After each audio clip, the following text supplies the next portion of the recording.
Hello, hello, hello. Welcome back. Vielleicht sollen wir noch die Klappe halten, während die Scrutineers sich beraten. Das ist einfach einschalten. Ein smartes. Einen wunderschönen guten Nachmittag zum Autocross 2025 hier in der Schweiz. Ich mache gerade den Soundcheck. Wir haben tatsächlich einen sehr spannenden Part verpasst, und zwar den Walk of Fame der Formula Student haben.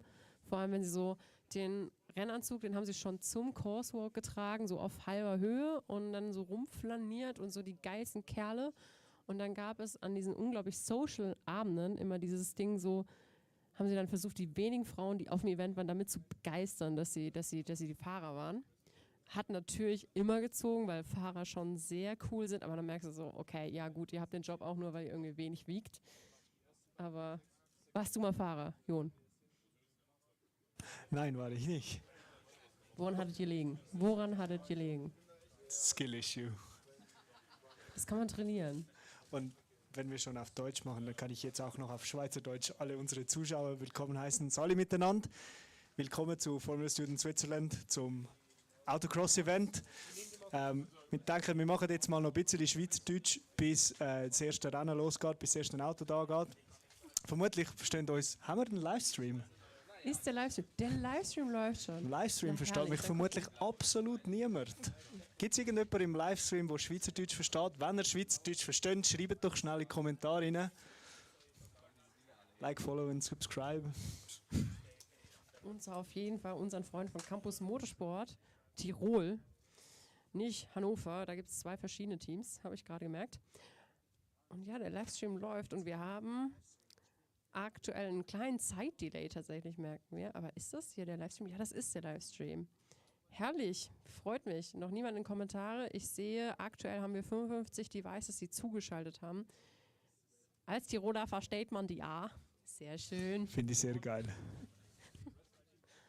Aktuell ist ja überhaupt nichts los. Die Teams sind alle tatsächlich noch am Practice. Das bedeutet, wir haben wieder einen Pokern bis zum Ende, wer wann rankommt. Gibt es irgendeine Neuigkeit von Prom? Ich habe mich nicht so ganz mit den Pits beschäftigt die letzten 3 Stunden. Haben wir irgendwie Prom irgendwo gesichtet? Hast du Prom gesehen? Nein, und der Joke geht auch nicht so gut auf Deutsch. Sie haben uns versprochen, dass sie hier sind. Top Hat Jones sagt, geht schon. Funktioniert wunderbar. Also machen wir den Rest vom Autocross auch noch auf Schweizerdeutsch. Solange kein Fahrzeug da ist, weil für alle Internationals, we're really sorry, we can't really report anything.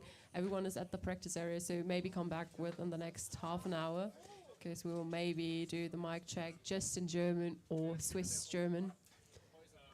We can also give you an update on track conditions. It's changing as usual. It did rain a little bit just before, but it's now dry again. Track temperature would be increasing probably. I haven't touched the track so far, but I've heard from very serious sources that it actually is increasing in temperature. Also, we're missing our third moderator. I'm actually not quite aware where she is currently. It's Reiki. Reiki is a former Esslingen team member. Maybe she got catched up with her former team, but ja, wir können eigentlich auf Deutsch weitermachen. Oder Schweizerdeutsch. Schweizerdeutsch. Hast du irgendwelchen Crashkurs für mich, wie ich möglichst schnell Schweizerdeutsch lerne? Ein bisschen mehr. Schokre. Was? Kuschikistli oder irgendwas. Kuchikästchen. Kuchikästchen. Und Botzholzöpfel und Zipfelkappe. Okay. Was sind so die initial words, die man als erstes lernt? Grüezi. Grüezi. Grüezi miteinander. I think grüezi actually is important in Switzerland. Like people, there was a story recently on the news where a Dutch couple didn't get Swiss citizenship because in their town they didn't say hi enough on the streets. So, if you want to live in Switzerland and you live somewhere and you say hi to the people on the street, you say grüezi miteinander. Grüezi miteinander. So if I would plan to move to Zurich, I would have to greet like strange people on the roads just for kind of being polite? Zurich is different. Like the city of Zurich, they're all kind of like not nice people. But if you're living like on the countryside, yes, absolutely. Say hi to strangers because they feel like this is a small town and people say hi to each other nowadays. Okay, so would you recommend to move to Switzerland? Yes, absolutely. There's such a ton of beautiful places. For example, the one we're in right now. But basically, all the stereotypes you know about Switzerland, they're actually true. Yeah, that's all I can say. Come visit us, come stay in Switzerland. It's a great country. It's, yeah, Hauptschweiz. So to the online community, you can kind of put your kind of most reasonable kind of points why people should move to Switzerland within the comments, but be aware that you will do a highly advertisement for your country. But this is the reason, because Formula 2 in Switzerland is quite unique. So give us a shout out why you love your country, and give us some reason why other people should immigrate to your country and help kind of to boost economically wise. Make a business pitch out of it. 10 reasons why people should move to Switzerland. Chocolates and cheese don't count. Der Käse ist schon gut. Und Plättli. Plättli, this was like my major kind of interculture experience the past days. Shout out to the other kind of business plan judges who were offered the opportunity to enjoy a Swiss Plättli. I hope I pronounced it right. Yeah, you did. For those who don't know, a Plättli is a meat and cheese platter. You can have it whenever you want. It can be a full meal, it can be a snack, it can be just a thing that you do because you want to, which is lovely, I think. I really enjoyed that. Like, of course, in Germany we have, like, especially I'm a Southern German, so we have Feschbar, which is kind of the same kind of concept. But like, as you know, like I personally think like Swiss German is the more bubbly and kind of friendly version of speaking German. Like you guys can kind of totally insult my whole kind of family backtree, but make it sound kind of fun and polite. So I love that accent. I totally fell in love again with the Swiss. It's always when I come here, it's like, oh, the mountains, oh, the like, it's great. And actually, we currently see our only combustion car kind of having a test ride on the Autocross. His name is Two Strokes More Smoke. Should be like 2 wheels, not 4, something like that. He's also missing his aero package. I don't know whether he lost it on the track. And we have to check with the scrutineers about the efficiency rate. And if he went to the data logger, this is not where you have to check your data logger, mate. And you can't park there, mate. But I can smell the efficiency in the air. I can smell it too. Good old times where combustion cars were riding across. And we have the first run. It's a, oh God, 121 time, 2 minutes, 1 second. We have to be precise. It's the current lap time record. We will see if other teams will beat that. If we review like the acceleration the event like a few hours ago, we had like a team who was really confident and made some bold statements yesterday night at the Night's Good Bad, but were not kind of disappointing, but you saw like, hey, it's maybe better to keep your mouth shut and wait until you performed at least your first lap. I'm not quite sure if they're currently queuing in. No, it's not our friends from Innsbruck. It's actually Dynamis. You know who shouldn't keep their mouths shut for now? It's our spectators. Are you here? Can you hear us actually out there? There's one person that's actually excited. I just heard, like, saw a thumbs up or two from the guys from Milano. Can you guys actually hear us? Are you here? Are you excited? Okay, guys, we definitely have to practice this until the award ceremony. It would get a major boo. Like, if we stand there and moderate, like, hey, did you enjoy the event? You're like, yay, great, thanks. It doesn't make any move. I'd actually think that would be quite interesting. Your team wins and you just get the round of thumbs up. You know, like, congratulations on winning FS Switzerland. And I mean, this is an silence. international design competition, so we have a lot of engineers, and the prejudice against engineers is like you're communicating your emotions quite straight and really kind of down to earth, logical reasons. So a thumbs up is totally valid. But yeah, it's maybe not for the spectators. Maybe we'll have to wait until the run is done, and then they'll be a bit more excited, I hope. And to all the Italy teams, we have someone, I'm not quite sure who's dedicated to which team, the Forcers, but Paolo Franzi sends greetings in the chat. So it's really nice to see the Italian community being that active and being that supportive. It's really nice. I think we have 3 different Italian teams around. I think so, yeah. Yeah. For Sauni guys, who are actually a junior team, I'm not quite sure if we can see them across the dynamics area, sitting in their camping chairs, patiently waiting for the first car to approach. But it's quite early in the autocross, so we can't expect any team to pull up really, really early.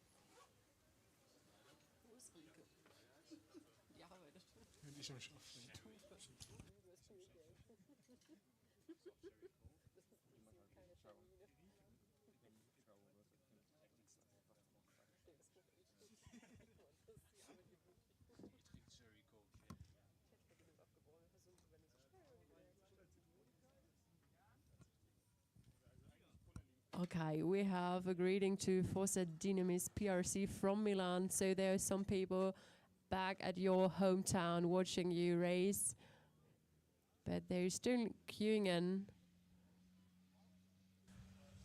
In Formula One, you would say, like, back at the factory. Back at the factory, We should start doing that in Formula Student. having a factory team, like putting Yeah. more pressure on the team. Yeah, So yeah. that could be efficient to stay, but I would prefer always to be with a crew on site, on event, because being back at the factory does just make an improvement if you have like high quality of kind of data usage, and that's quite where I'd say in Formula Student you have the live timing, and I mean the team is rather small. We have like 80 people max, so it's not that kind of necessary to leave someone behind. Still, I'd probably go onto the podium and say, like, thank you very much for this trophy. Also, thanks to all the guys back in the factory. Just to make your competition a bit worried that you're, like, better than they are. Oh, now we hear a ready to drive sound, and the track marshal Björn is waving Milan to the starting position. So here we are, we're opening up the Autocross of Formula Student Switzerland 2025. Let's go. And they're off. It's looking quick. They now passed the first section. They're heading to the others. Also, they're kicking up a lot of dust. I just, like, got a load of, like, it in my face. I mean, that's a disadvantage that we don't have any kind of big podium here where we can oversee everything. So we are as clueless mainly as you guys are, but we're next to the timekeeping, so we're gonna have an eye on it and inform you as soon as we got the news. But looks solid from our perspective, having a smooth run. And so far, none of the track marshals actually went out of their posts, which means they didn't get any cones so far. And guys, if you want to be one person standing right close to the track from tomorrow on, you can apply as a track marshal. Just go to our daily head of dynamics. And here we are. Myland is coming back to the end of the sector and passing. And congratulations, you have 68 time .850, which is a great time. It's currently the best lap time. So he's ready for his second round.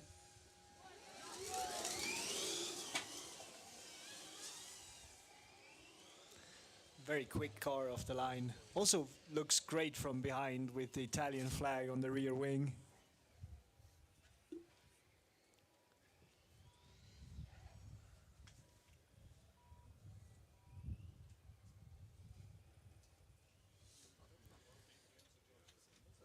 Manufacturing minions assemble. Greetings from Frick out of the YouTube chat.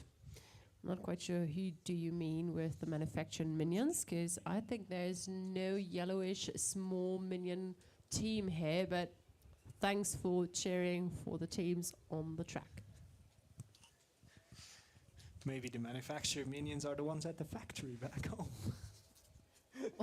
It's referring to us at the track marshals, because we have our really beautiful little kind of yellowish vests on, which indicates that we are allowed to be in the dynamics area, because we have to be visible all the times for all the drivers.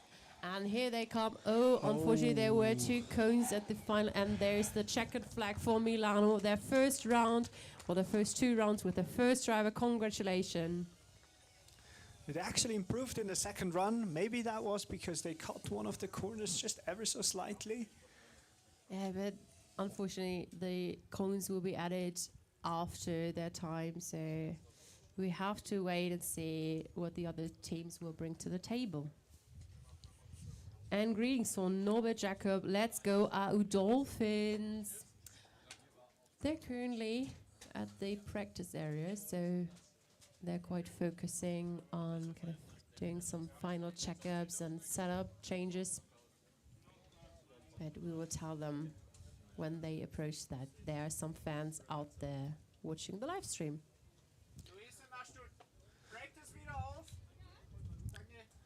So now we've gone exactly opposite to the acceleration, where we were basically trying to talk things out of thin air for 2 hours while nobody was ever running, and then we open up the autocross and there's a team there. I seriously hope that it's going to continue like this, because otherwise I can only keep talking about track temperature for so long. It still looks quite warm, by the way. And I'm actually missing some of the helicopters from the beginning of the day. That was quite impressive to see some air action while we were waiting for the cars on track. Then we can do a short check with the team across the dynamics area, sitting in their chairs. Can you guys hear us through the live stream or through the live audio? No one reacted, so yeah. Thanks to the track marshals on the track, you can hear us loud and clear, which is great, but not the guys on the other side of the road, which is quite a pity. We recommend it highly to them to watch the live stream, so cheers out to the guys kind of across the dynamics area, watching patiently. Please be aware of stay hydrated and keep sunscreen on. Like, this weather can have a false impression. The UV scale is quite high still. So protect yourself and don't get kind of in a sunburn like I did yesterday. And my colleague is now on the way to the track marshals to give you some insight about how we organize it, how they're kind of looking forward to the event, how they count the cones to make this a whole safe and fair competition. So give you more insight about the track marshal positions. Hi, how are you doing? So, I have a few questions maybe for those people that are not regularly in contact with Formula Student. So what's your job as a track marshal in like a couple of sentences? We are just responsible for our safety and the driver safety, and we have to check and control just this. Okay, that sounds important. So what are the like do's and don'ts of being a track marshal? Maybe I can go over here. Like, is there something you're absolutely not supposed to do as a track marshal? You're supposed to pay attention and not be on your phone. So that's one thing. And yeah, just be safe. Just be safe. That seems like a very, very good rule. So basically, when a car crosses by and breaks down close to where you are, what are you supposed to do?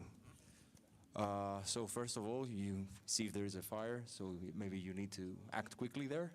If not, Then you wait for the appropriate technical inspection to come in and check what's wrong. But I think it revolves around that. Right, cool, thanks. I also see some like tables in front of you. Can you explain maybe what this is? Yes, we check the car number, and then we have to mark if there are any cones that fall down, and other things, other stuff. What's the other stuff? Like, for example, a slalom mist, which here we have a lot of slalom. All right, thank you very much. If there's anything else that people need to know about track marshalling, I guess they know who to talk to now. And you're very multicultural, apparently. Yes, and again, the advertisement still stands. If anyone wants to be closer to the action on track, just come to us at Event Control, say you want to be a track marshal, and we'll find space for you. Thank you. And as we hear the Milano team clapping, they just passed the re-scrutineering. So congrats, guys, on your time and finishing your first attempt for the first 2 rounds with your first driver. We're already thrilled to see you second time on track, but I guess that's going to take a while because the time slot is still wide open and we see other teams still in the practice area turning their car in circles. And we hope it's currently Innsbruck on the practice area. They had quite a confidence yesterday, then maybe the acceleration lowered their expectation, or kind of grounded them. Let's say it like that. So we will see if the driver have that confidence to make some bold statements before he kind of steps into the car again. So now, just shortly before your acceleration autocross run, would you go with your drivers onto the practice area? And if so, what would you practice? Because space there is quite limited. I mean, I assume that the teams have separate setups for the competition. So driving an acceleration is different than driving a skid pad and the autocross. Because, of course, the skid pad is more about the cornering and kind of having a step corner all the time. But now the autocross is facing like different kind of sectors and different kind of... So maybe they're testing the suspension or the driver, if is not that familiar with the car, he tries to get a bit more training time with it. Like in the case of maybe Bern, we can have them as an example. This car was nearly practicing for just 2 days. So it's quite a luck that this car is that kind of sufficient. But Innsbruck took quite a while yesterday, and now they're training, and maybe the guy has to train to make bold statements again. Bold statements I want to see on track. That sounds good. But they were quite communicative. They were really happy. I think emotions were on a bit over, so probably if we would have asked him in the morning, like, hey, do you regret anything? Like, yeah, maybe making that false statement in the evening. But, I mean, they proved their performance, and we're always here looking forward to everyone, keeping fingers crossed for every single team, and we'd love to see some good racing here. Yeah, the more the merrier, I guess. Actually, let me just check whether there's an update on which teams have passed scrutiny.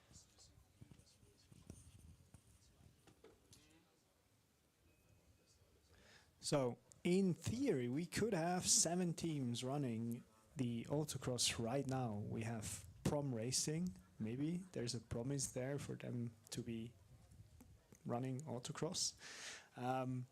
We have Bern Racing Team, we have AMZ Racing, we have Kürmannheim, we have Campus Tirol Motorsports, we have Dynamis PRC, and we have Rennstall Esslingen, who currently passed all of the scrutineering. Congratulations, guys, if you're watching us on the live stream or the team's watching. It's quite impressive. A lot of people were asking, like, hey, why is that complicated to pass the scrutineering? Of course, we're quite early in the season, so the teams are maybe not that prepared, but I mean, the first event is always crucial, kind of to get to a point of development, to be able to race, like race ready. And so the first event is always like really critical to have like a first checkup to be prepared for maybe FSA, FSCH, or at least Formula Student Germany, which is approaching soon with the upcoming 3 weeks. Actually, compared to this morning, Zurich UAS Racing has now completed the rain test and the electrical test, which I think they didn't do so before, which means there's only brake test for them, and we could have an 8th team during this autocross run. I mean, that would be great. So we could have seen them all in the main event, like the endurance. But yeah, we will see. Keep fingers crossed. I mean, there's some teams who did not even pass one single test yet, but we will wait and see. There's nothing done and decided yet, so everything is open. Keep fingers crossed, especially also for Valleys, which are actually kind of hosting this event. But guys, you could improve on the weather conditions. It's kind of unstable. We would prefer a blue sky, but hey. I think there were discussions recently at event control whether there some penalty points are in order for the Valleys racing team. Just like, if you host an event like this, can't you just make sure the weather works? I mean, there's several reasons or kind of chemical solutions how to get kind of clouds out of the way. And we're wondering why the budget wasn't enough for kind of guarantee blue sky. But no pressure is on. You have still 1 day to kind of fix this. Maybe that's a business case, actually. Thinking about it, hint, hint, if you want to present a business case next year. The fan, for example, maybe? Yeah, or batteries, I don't know, just like, I don't know, sprinkle them in the clouds. Or use the batteries from your car to power whatever weather-making machine you want to build. I think that could work. Yeah, before we go too deep into business, speaking about business, we want to thank all of our sponsors that you make this event happening, like especially like our main sponsor Glencore and the Nordisch Zentrum Groß, that we're able to be on their ground, and as well as our silver sponsor Kalle and Feuerlöscher Service Center Fire Safety Training.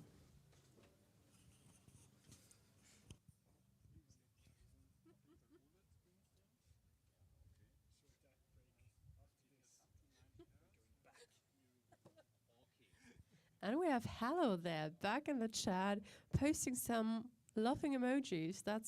Thank you for the compliment, because the last time you posted something, it was like, my ears are bleeding now. I guess you've been to the doctors and fixed that problem. I wish you a great recovery.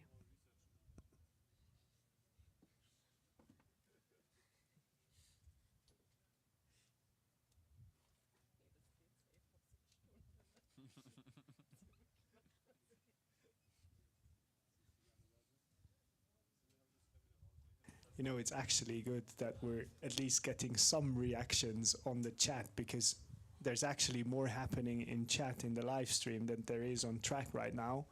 And, you know, as a commentator, I think it's always very hard to try to be funny, at least for some time. And maybe everyone else except for Hello there in the chat doesn't think we're actually funny. We give it our best. That's all you get. I mean, I wouldn't say that I'm a funny person at all. I'm more kind of confident and serious. Like, most of my jokes are not intended, but I'm happy if you're entertained. We try to make our best kind of to be your eyes on the track and behind the scenes, especially because we have the connections to all the staff members. And I mean, we feel your frustration maybe if you're sitting at your kind of corporate job, having the live stream open in the back, kind of waiting to something to happen, and we will promise to alert you if we see one kind of team approaching across the bridge or from the practice area. But currently everyone is literally waiting. We see our head of dynamics sitting, doing stuff. Our scrutiny is waiting and also having a look to the entrance and to the practice area, but we're all sitting literally in one boat. So yeah, timekeeping is also like checking their personal stuff, and as soon as someone will arrive, we're professionals. The track marshal will jump up and we're right into the autocross.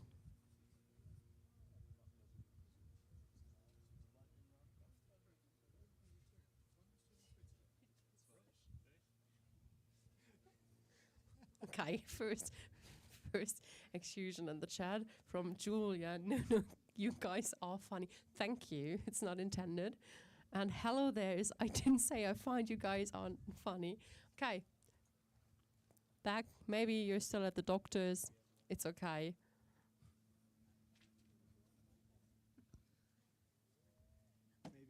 Maybe like if your ears are bleeding, go check yourself for a concussion. It's usually like symptoms go hand in hand, you know? You can never be sure. I mean, hello there. If you don't find us funny, maybe you should change your YouTube handle, because hello there is like the basic coding stuff. You probably did the same course as I did in university, but it's totally valid, and I see your point. So I don't try to be funny at all. I will be your eyes and ears crosshair.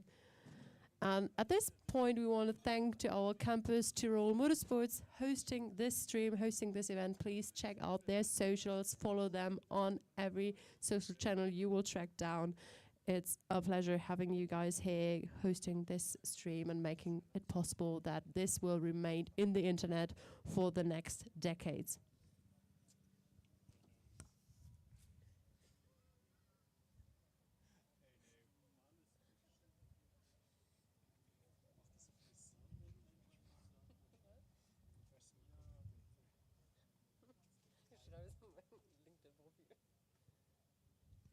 Let's go Rennstall Essling. To be brutally honest, I'm not quite sure if they're at the practice area. We could try to call Rike if she has a live update about Esslingen. And to all the other teams or kind of people on the live stream, there's one really VIP person of Rennstall currently at this ground. Mr. Wenzel himself made it here. I'm not quite sure if he wore a team badge, which would be kind of controversial, to be honest, but he's here, he's a legend. There was an FSG rule just more or less applied for him. So he's on ground, he's a legend, he's a GOAT, the one and only. So to all the fans from Rennstall Essling, you missed him, and maybe in FSG you will see him again as the paper man will pass scrutiny again. But Mr. Wenzel, the one and only, he's on our ground supporting the team of Rennstall Essling.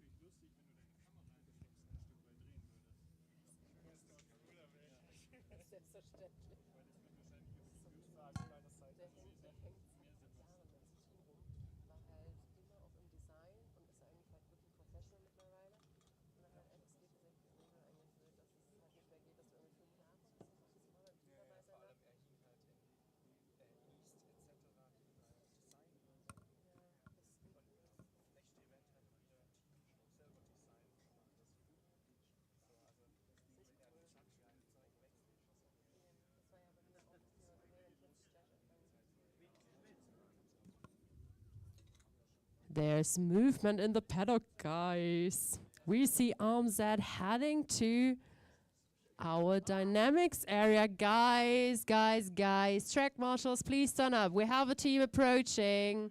AMZ is on their way. Focus, be precise. We love that in Switzerland. I'm dearly sorry for making this comment as a German, but I think there's something we both have in common. Like, we love punctuality, we love precision, and we're really strict in how things have to be done. We love rules. That's actually very true, yeah. I'd agree. So, but before there's like a two-wheeled vehicle passing in front of us, AMZ is getting set up and getting ready for pre-scrutineering. Maybe if you just switched into this lovely live stream, welcome to the Autocross 2025 of Formula Student Switzerland. And Jon and I are representing or hosting the session now. We're currently missing our third moderator, but maybe she will join us later.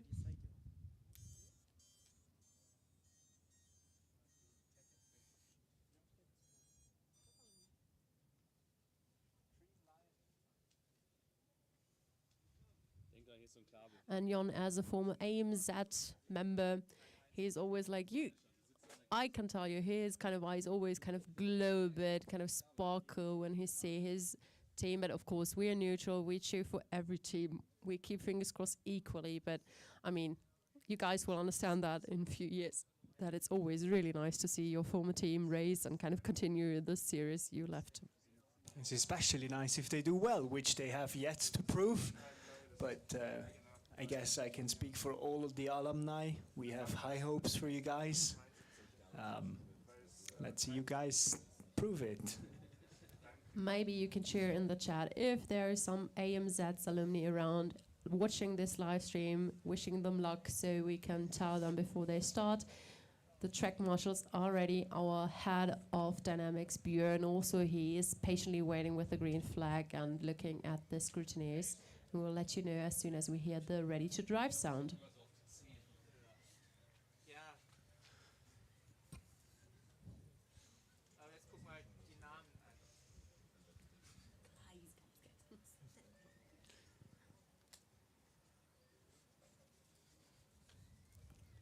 Honestly, thinking back into my days in Formula Student, I always found autocross to be the more exciting of the ones between endurance and autocross, because this is like it, right? One try, balls to the wall, just give it everything you've got and no mistakes. Whereas in endurance, yeah, you can drive a lap a little bit slower and so on, but for the driver, this is like the A game, you know?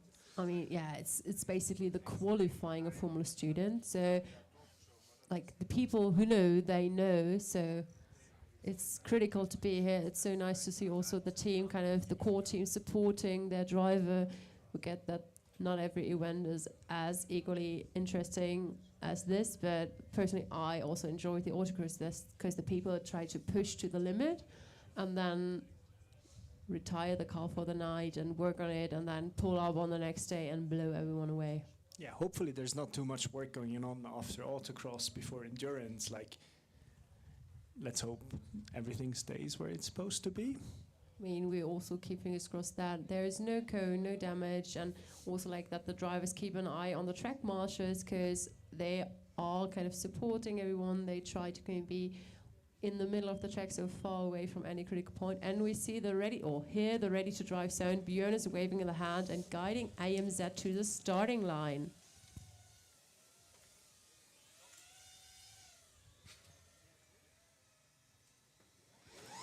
And they're off.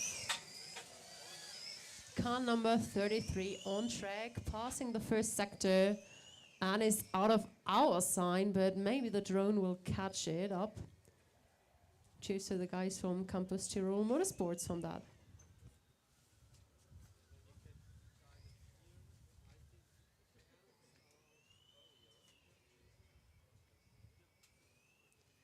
And we see it's quite a smooth run.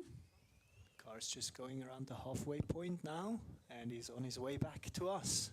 Yeah, in a few seconds we will have onside passing the finish line.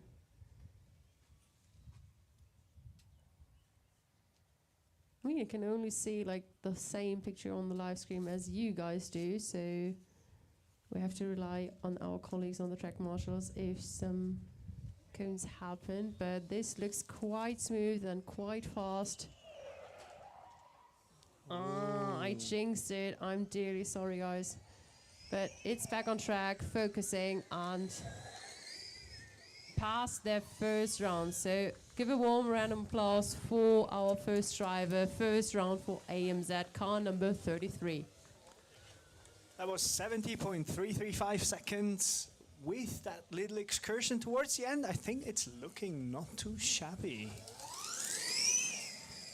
But there are 3 seconds to track down our friends from Italy.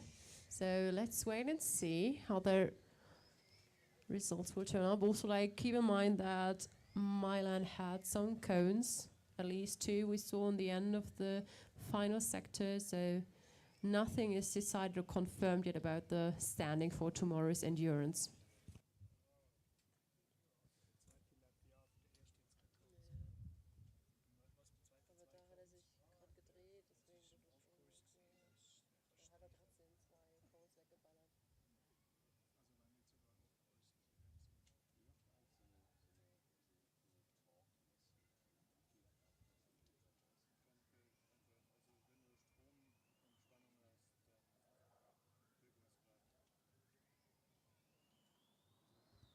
And we see car number 33 heading to the final sector, and he actually took the corner quite smooth where he kind of was getting an off track, and here we go, and That's we have a new lap. tie. And it's 66.4 Violet, guys. seconds. Congrats. Purple And you sectors all the way. So congrats for your first driver finishing the 2 first laps. Now he's in post-scrutineering, and we hope that he will pass as soon as possible. So we have a valid round.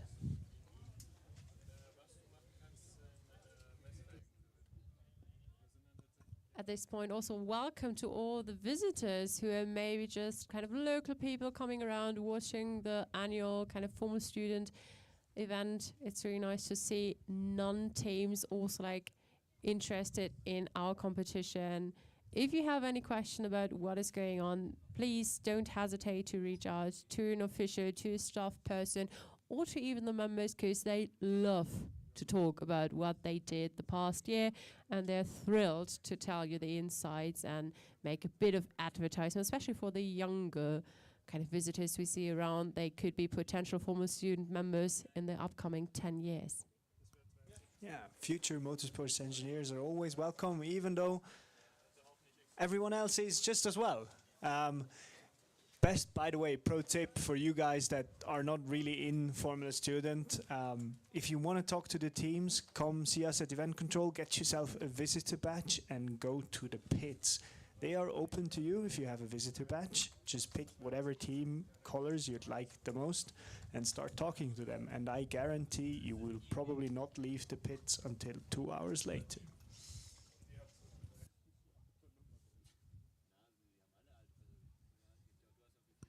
And we see another team queuing in.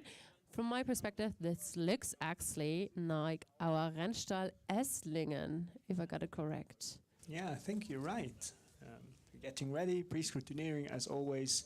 The installation and monitoring device will be connected shortly to the car to make sure that it will actually throw an error if something goes wrong. They're going to check whether the front wing is far enough from the ground, and make sure everything else is rules compliant.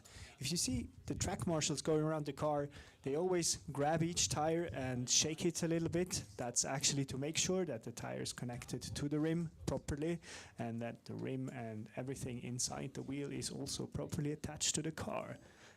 They usually don't do that just because they want to wiggle cars around, but they do that because of safety reasons. We've had it happen before. We don't want to have it happen again, so we wiggle the tires around a little bit.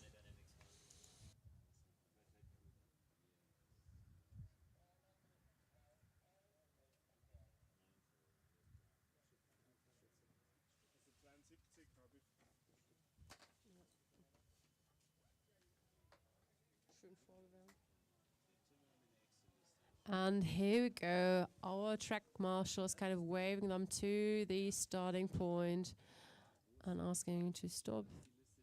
One final check. Ready to race. Here we go. Car number 94 on track. Rennstall Esslingen passing the first sector, and he's out of our sign.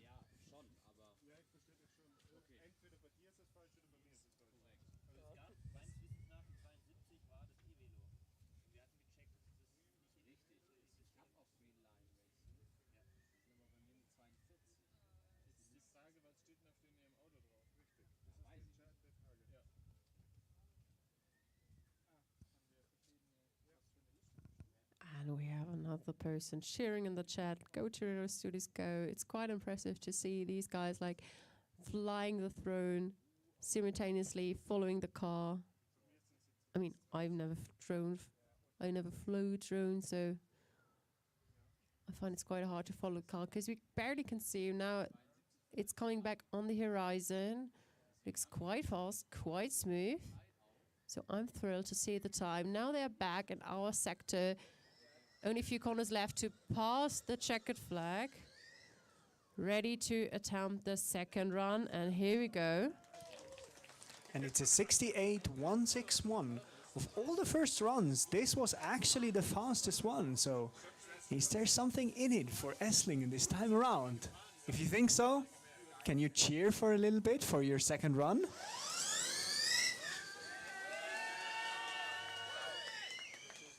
That's the motivation a driver needs to hear.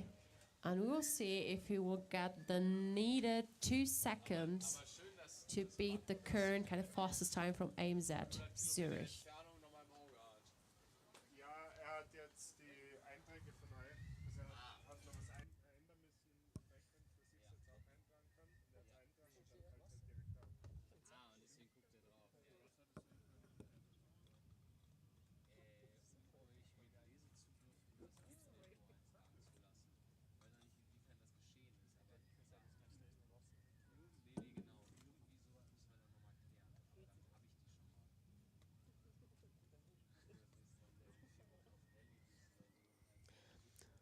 And Essling is on their way back.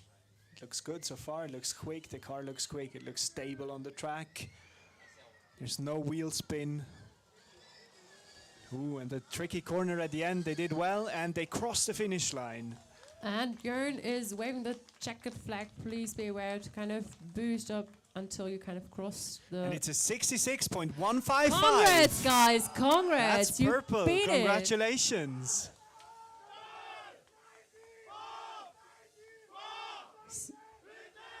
So the cheering worked in the beginning. So to the other teams, maybe you should copy that. It helps your driver that he has your back and you will cheer for him if he gains the seconds they need to set a new record on the track. Cheers from Joshua Balmes. He says yes with a lot of S and all written in capital.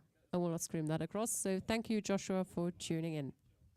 I wonder which team Joshua is part of. I would assume that if we announce the time of Rennstall beating the lap of AMZ, that he will probably not cheer for AMZ, like getting on second place. That would be quite an unfair move.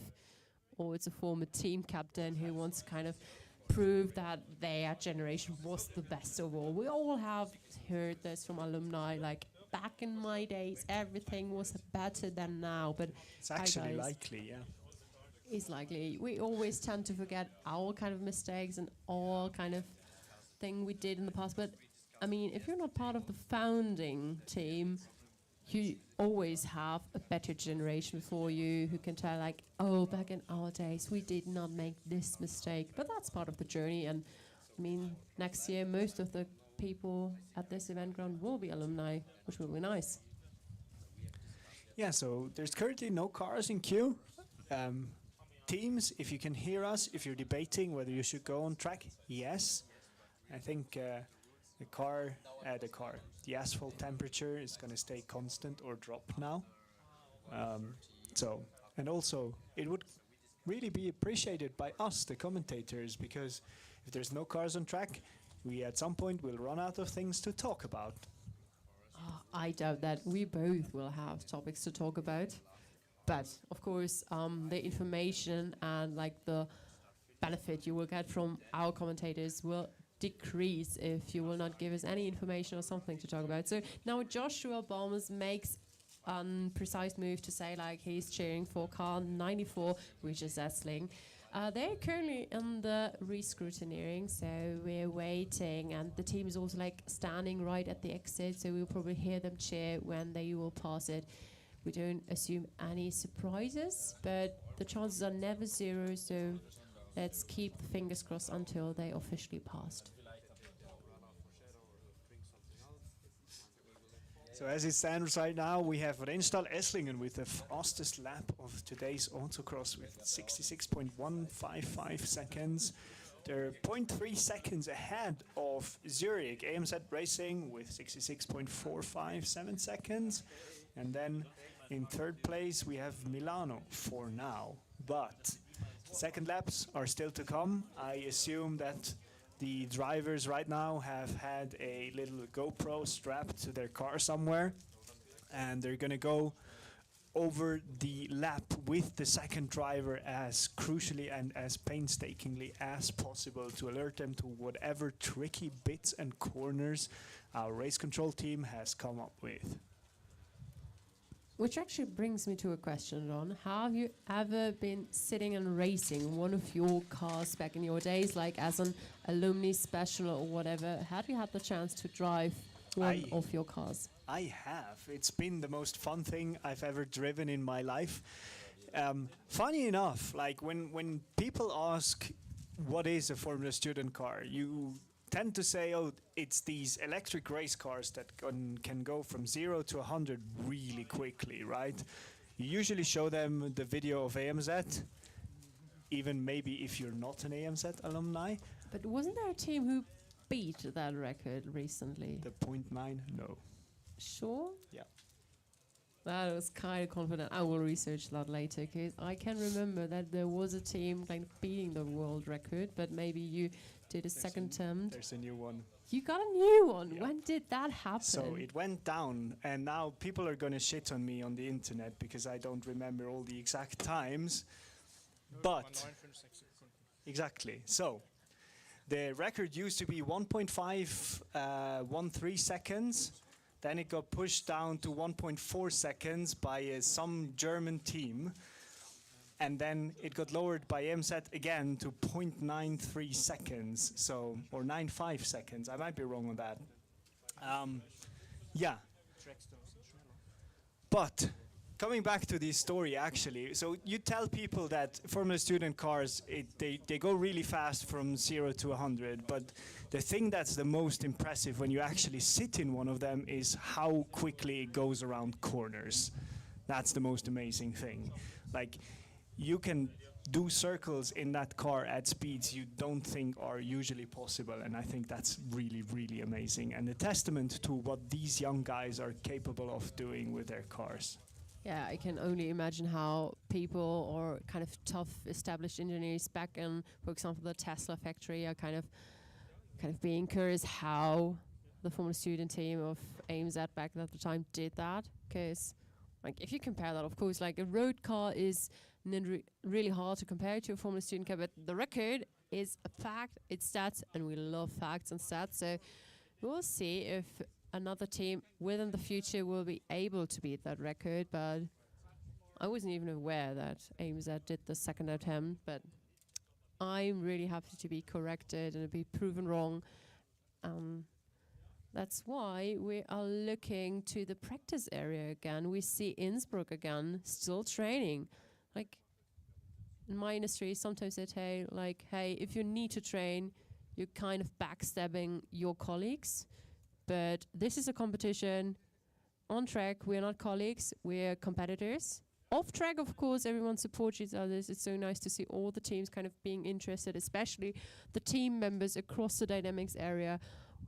We are quite sure that they unfortunately can't hear us on the live audio, but some of them probably hear from the live stream, and so congrats and cheers from the other side of this dynamics area.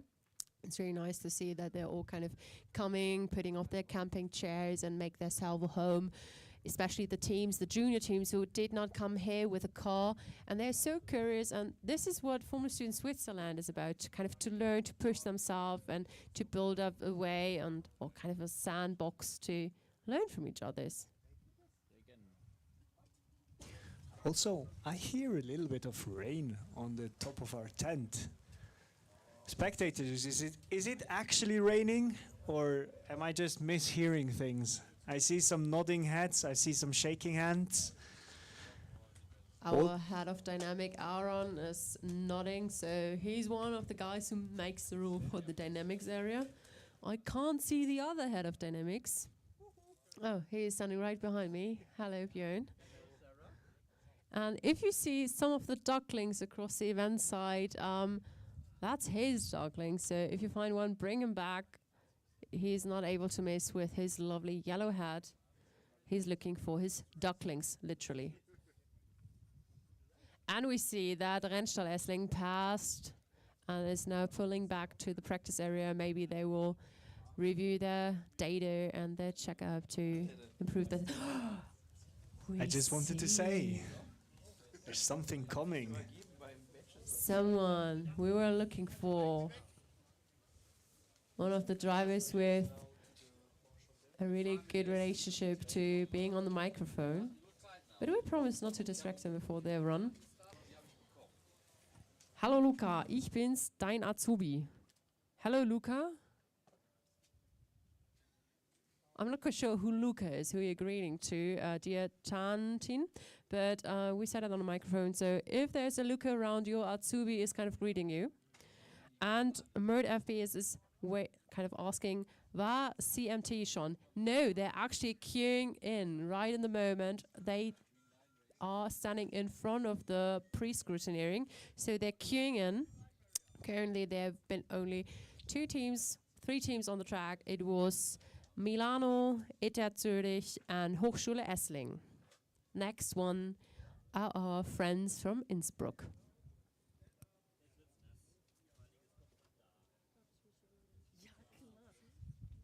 And we welcome back our 3rd moderator, Rike. I know you missed her already, but she's back on her position, ready to commentate with both of us, bring some insights from the teams, because she has her team intro sheet ready to spread some news, facts, and of course, the latest gossip.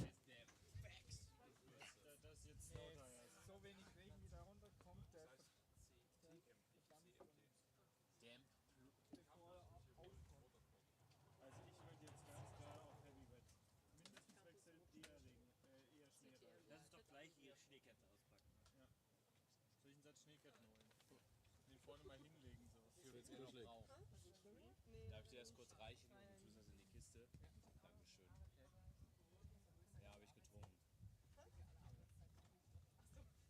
Kommt vor, sollten wir ja nicht markieren, wir sollten Becher nehmen. Nie aus Flaschen trinken. Stand überall. Ist jetzt weg. Schmeckt aber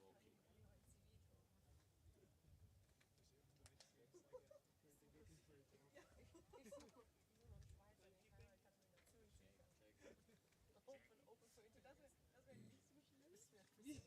Wie zu sagen, dass ich 7-9 glaube. Ich glaube nicht.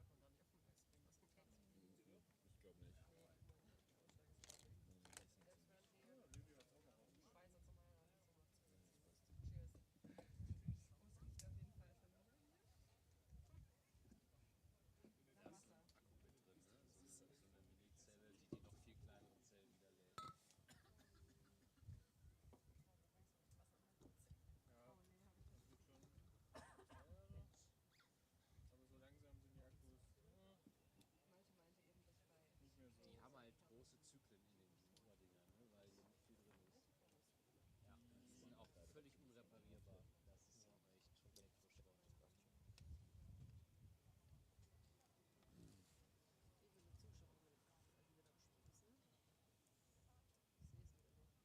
Sitzt du eigentlich lieber im Flieger? Normalerweise nicht. Echt nicht? Lustig, weil man Okay, and for all the guys tuning in just right in the moment, welcome to the 145 devices who are tuned into our live stream. Welcome to the Autocross of Formula Student Switzerland in 2025. At this point, we want to thank our main sponsors that they're able to that we are able to host this event. And also thank you to our lovely colleagues from Campus Tirol Motorsports for hosting this live stream at the session so people back home can kind of join their team, cheer to them, and also all the alumni, families and friends. It's really nice that you're supporting us with being patiently waiting for the former student teams to come home, have a dinner, or kind of maybe just showing up for the bank holidays. We have currently Innsbruck queuing in. They are close to finish the pre-inspection. We see the team doing some final adjustments, talking to the drivers, giving some emotional support speech. There's still one scrutineer kind of having his hands within the cockpit. Well, I'm not quite sure what's going on.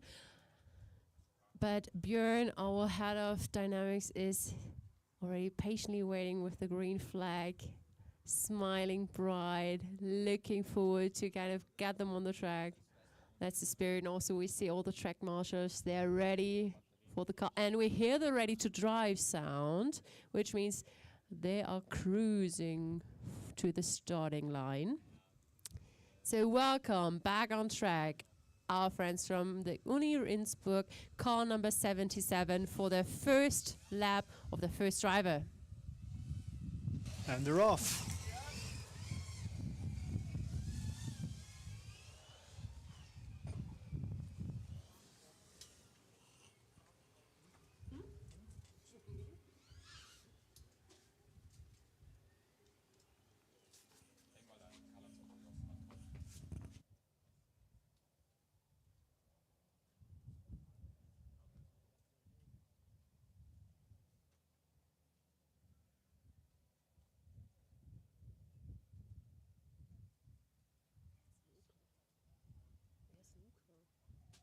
Hallo Luca, ich bin's, dein Azubi.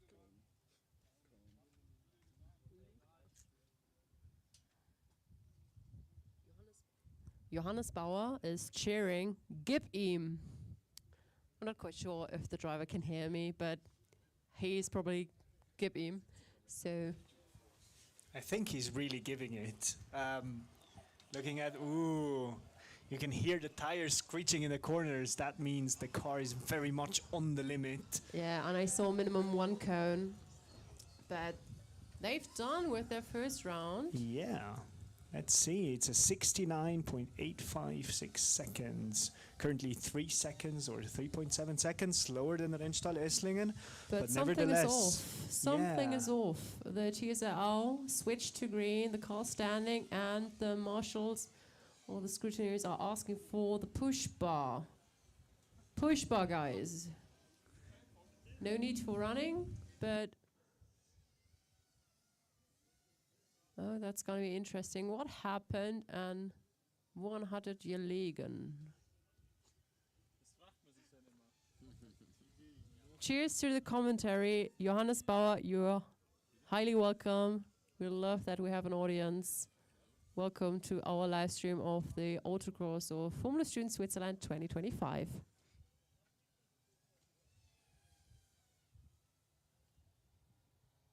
Yeah, I guess stopping at this point is not really great for the car. At least, I guess they finish their lap. Do you know whether that counts if they go across the finish line, but then the car stops?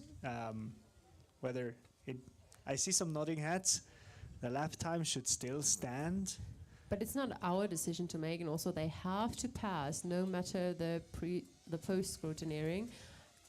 But Yep. we have to wait and see what's going to happen. They still will have a second run with the first driver, nevertheless. But we see the push bar is putting on the main roll hoop, so maybe they will leave the track for now, which is kind of pity because they trained that much in the practice area. Yeah, and their first lap was really promising so far. But I mean, maybe they come back stronger, blowing us all away. We'll see. Fingers crossed. They still have 3 runs to go. I mean, we have a good relationship, I think, to both of the drivers. Maybe we can catch them later for a post-race interview while we're waiting for other cars approaching. Currently, the bridge across to the event side is empty. And the train is not approaching soon, so we will have an eye on it, which team will come across as soon as possible. Do we have any weather predictions for the upcoming hour of the Autocross, Jon? Yeah, we actually do. So basically the short shower we just had before should be the last bit of rain that we will see today. I know it's not really a guarantee right now around here in Valais, because if you look up, there's always a little bit of wind. Clouds are always appearing and going away again.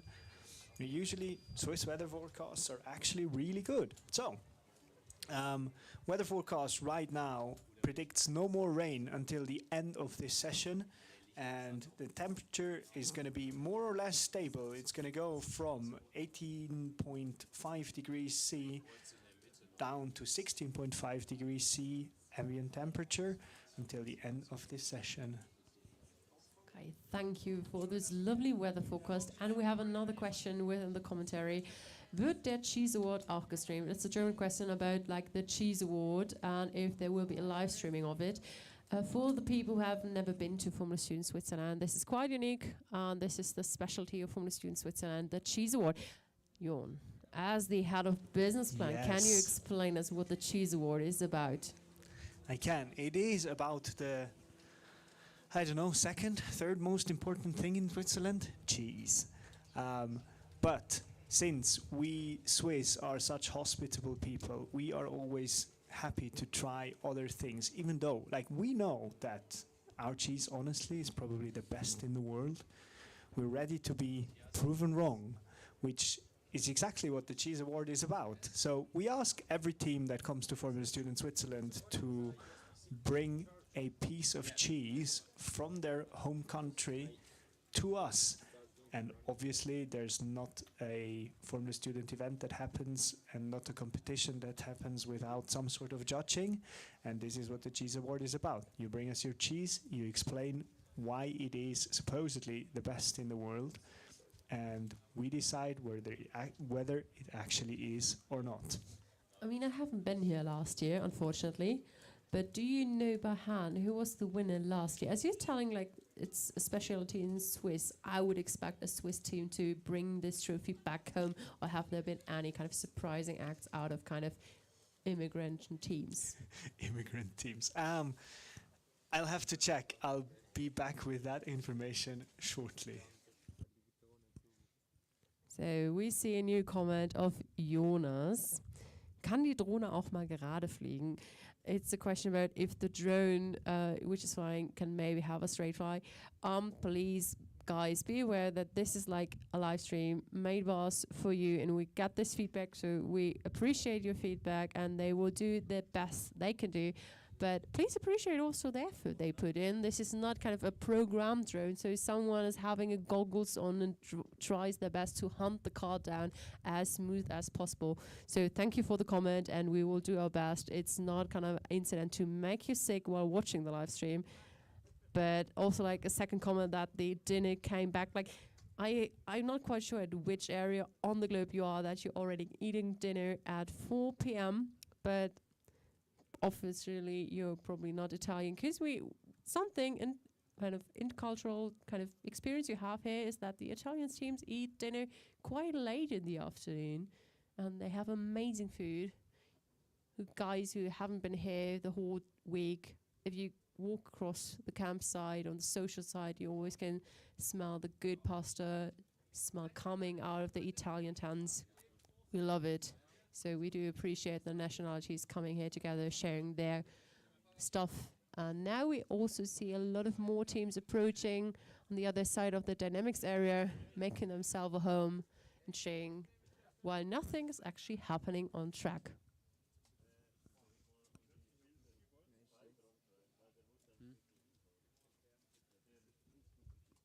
And there's a new comment of Ultranium. Gabriel, du machst das super. Das war ein anderer Jonas, nicht CTM. Jonas.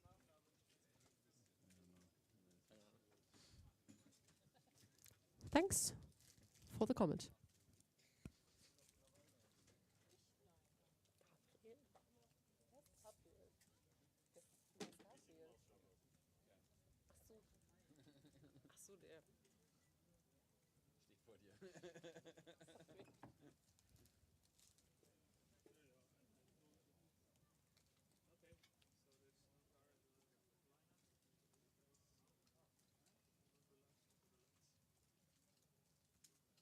You are a little bit too low from the intensity. Or maybe I can do it louder.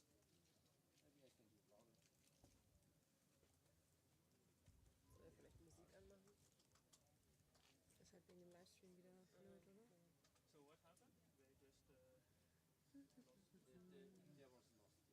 The driver don't know that he can do the second run immediately, so he was a little bit confused that staying there and see the exit sign and the second run sign, and not decided what he want to do and stay in the middle and ask, what can I do? And then, team members say, you can do a second one. Oh, okay, so which then they decided to go outside. Okay, we just got the notification what happened with Innsbruck. It wasn't on purpose. Actually, the driver was kind of nervous and just saw the exit sign and the second run sign, so he wasn't unsure what to do and what to process, which can happen. So he was waiting for an announcement of the team, and they decided, okay, let's leave the track for now, and they will come back to have their second run for the first driver.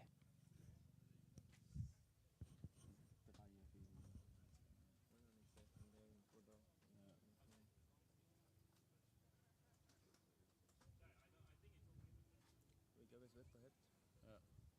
Ja, weil die Wolke da oben ist schon niedlich.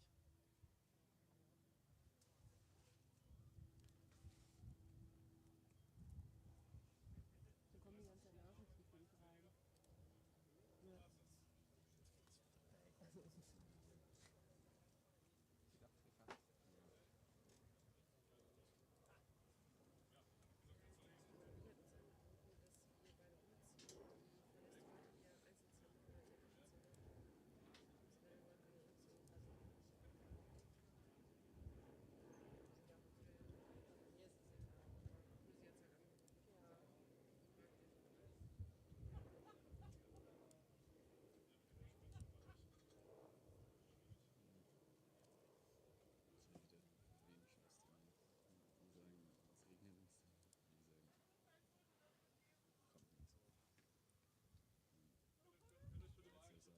Okay, guys, for these guys who are just tuning in into the live stream, welcome to the Formula Student Switzerland Autocross Award in 2025. We have Andrea Cattelli cheering for the Italian teams in the way of like posting a lot of Italian flags, 5, I can count if I count correct. So currently we are waiting for any car to approach. If we have a look to the practice area, we see still some cars, especially Innsbruck training, but we will keep you updated if a car is approaching.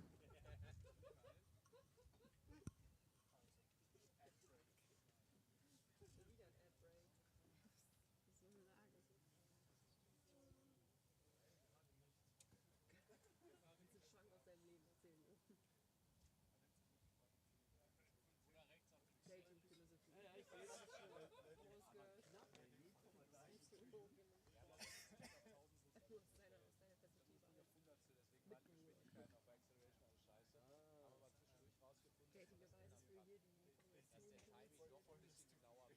Nicht so hoch. Nur aus deiner Perspektive alles mitgeholt. Dating, wer weiß, für hier die Dass der Timing doch ein bisschen genauer ist. Er kann auch 10.000 Dating, aber unser Hoffenheimer System kann auch Millionen. Wir tasten die Dinger mit einem Megahertz ab. Die Lichtschranken. Wir trauen uns dann auf Millisekunden ziemlich zuverlässig zu sagen, wann die durchgefahren ist. Aber jetzt haben wir auch, jetzt hätten wir auch die Geschwindigkeit nochmal nachdenken. The chances are never zero.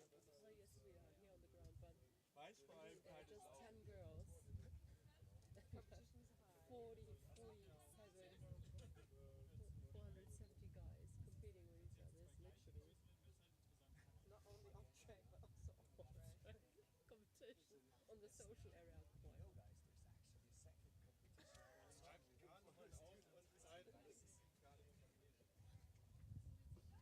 Problems that most of the girls who can leave their team single.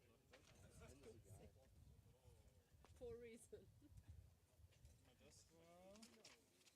And then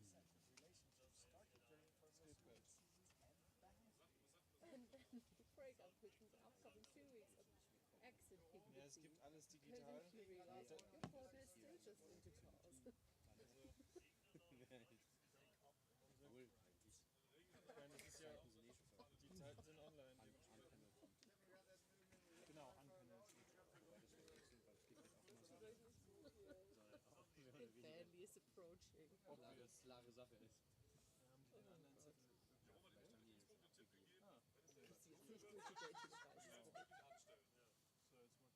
So there's actually, I think there's another team approaching the dynamic area from across the event side. However, they are stuck behind the railway lines right now. They're waiting for the barriers to lift again until they can join us here at the Autocross. Actually, some fact about the train makes me personally really proud because I had the honor to kind of host the welcome ceremony. and I gave the little advice, literally like, hey guys, you're all smart cookies, may you find a way to track when the train will arrive. And someone on the next day came to me, proving me that he found the SBB app, which was really impressive. Like, if an engineer is capable of reading like public transport plans, that's such a kind of turn on. So congrats to you guys if you were able to read the traffic, kind of public traffic plans. Hope Schweiz. Okay, now there's a new comment. I'm not quite sure if that's dedicated to me because I'm not fluent in Swiss German. Jon, can you translate this message to me?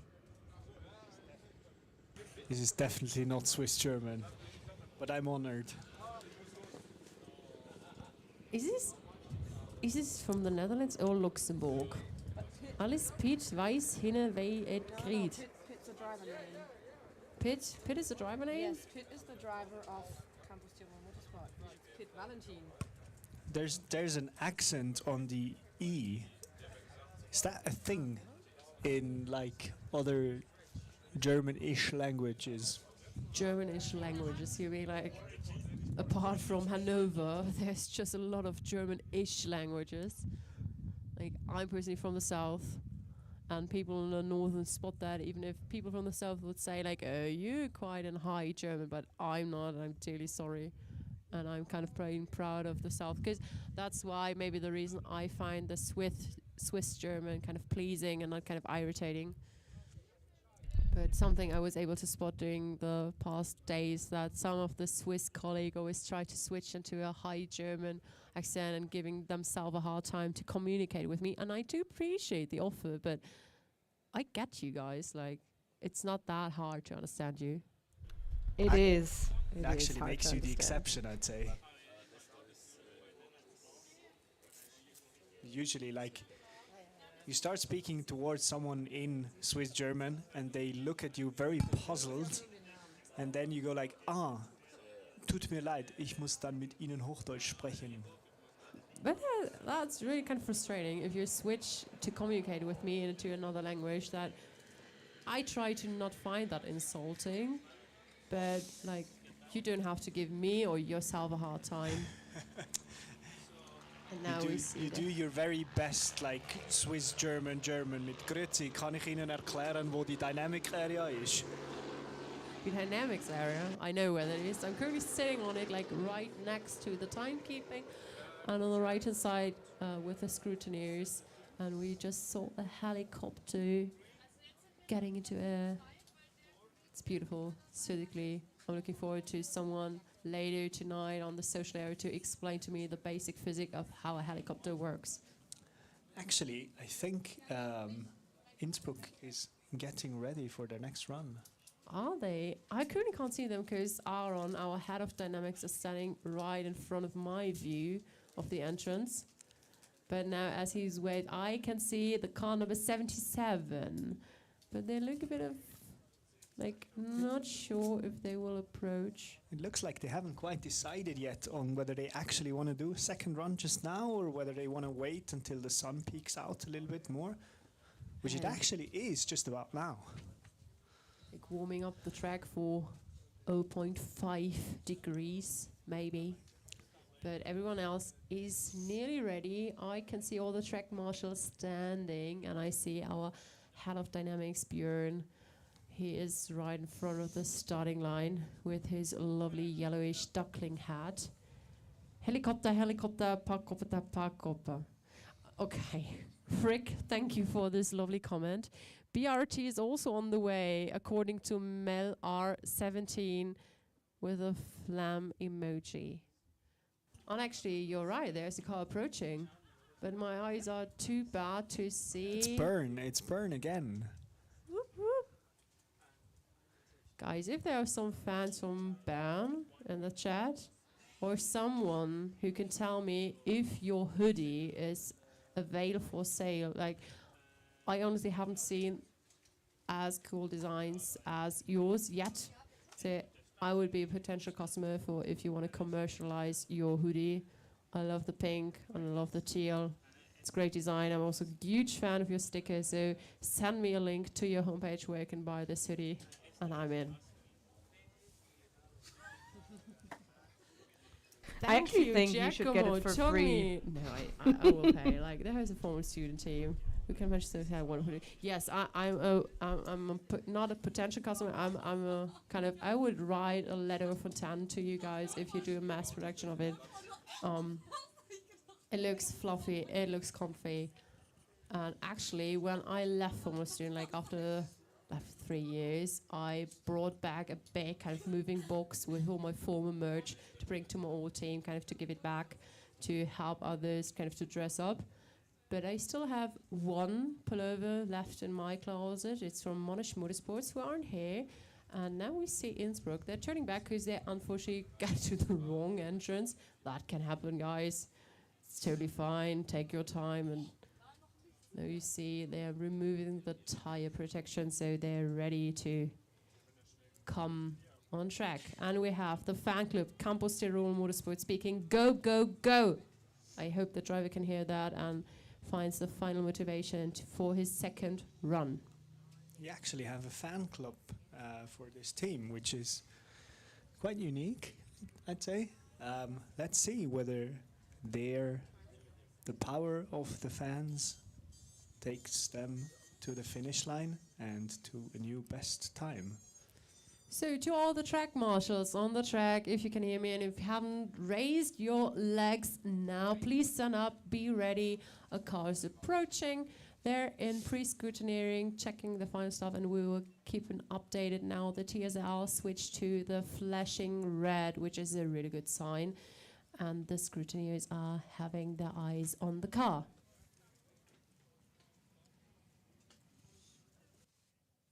In addition to Ben, greets from Giacomo again. Leah cooked the teamwear, so credits to Leah who cooked the teamwear. I'm a huge fan of Leah or your work now. I like my teamwear more al dente than like fully cooked. Wow, we're now into pasta jokes.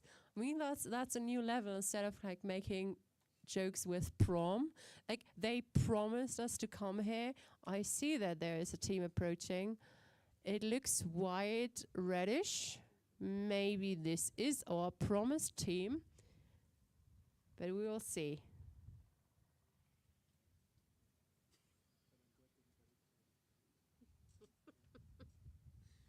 And there's a second team coming across the bridge. Such a great timing. Probably the guys also found the SBB app to see when the train will pass. Great guys' work. I'm honest here, like I know you guys are all focused on something more important in your life, so basic human skills can be quite challenging. So I'm not making jokes. Like back in my days, I had quite trouble with my flatmates to kind of stay on track when to do my cleaning duties, even if I was just like literally sleeping for 4 hours in my flat. So I get your problems and I get why you were so happy to show me that you found the SBB app online. And it's great that you made it through the train rail without any problem. And we see a tractor approaching the event side. So I'm not quite sure what's going up there, but Joel will probably take care about where to park this tractor. So welcome to Former Student Switzerland, dear tractor driver. I think the tractor might be a little bit too big for our pits, but he has to pass scrutineering anyway, so like. But he could set an autocross lap. He could actually. And guys, we heard the ready to drive sign. So the drone is up, Björn is ready, the green flag is prepared. He's waving him to the starting line. And let's wait and see for the second run of the first driver of Uni Innsbruck, car number 77. This is it. Full concentration around the first corner, around the second one. He's not kicking up as much dust as the previous cars were, but he's doing well so far. So no cones, car is not sliding around in the corners from what I can see. And he's fast approaching the halfway point of this track. It's looking good. He's getting tinier and tinier by now. You almost can't see him at the back, but I think he's turning into the halfway point just about now. Yeah, hopefully we will see him again, because I'm pretty sure you've missed the funny information that we got from your teams, but I was just checking what we received from car number 77, and they actually told us that they have a Hans this year because they can't invest in more drivers. So we dearly hope that this driver in the car will come back to the finish line. Thank you, Reef, for that gossipy input. To all the teams who haven't filled in this form now, please, please, please do it, because our preparations for the endurance rely on your information. Ooh, there was a big slide by the car number 77 just about now. He hit about the cone and the car has stopped on track, but I think he's moving again. Yeah, he's moving. I'm sorry I jinxed it. You can't park there, mate. And he's moving again. He's moving towards the finish line now, across the slalom and around the last 2 or 3 corners, and across the line he goes.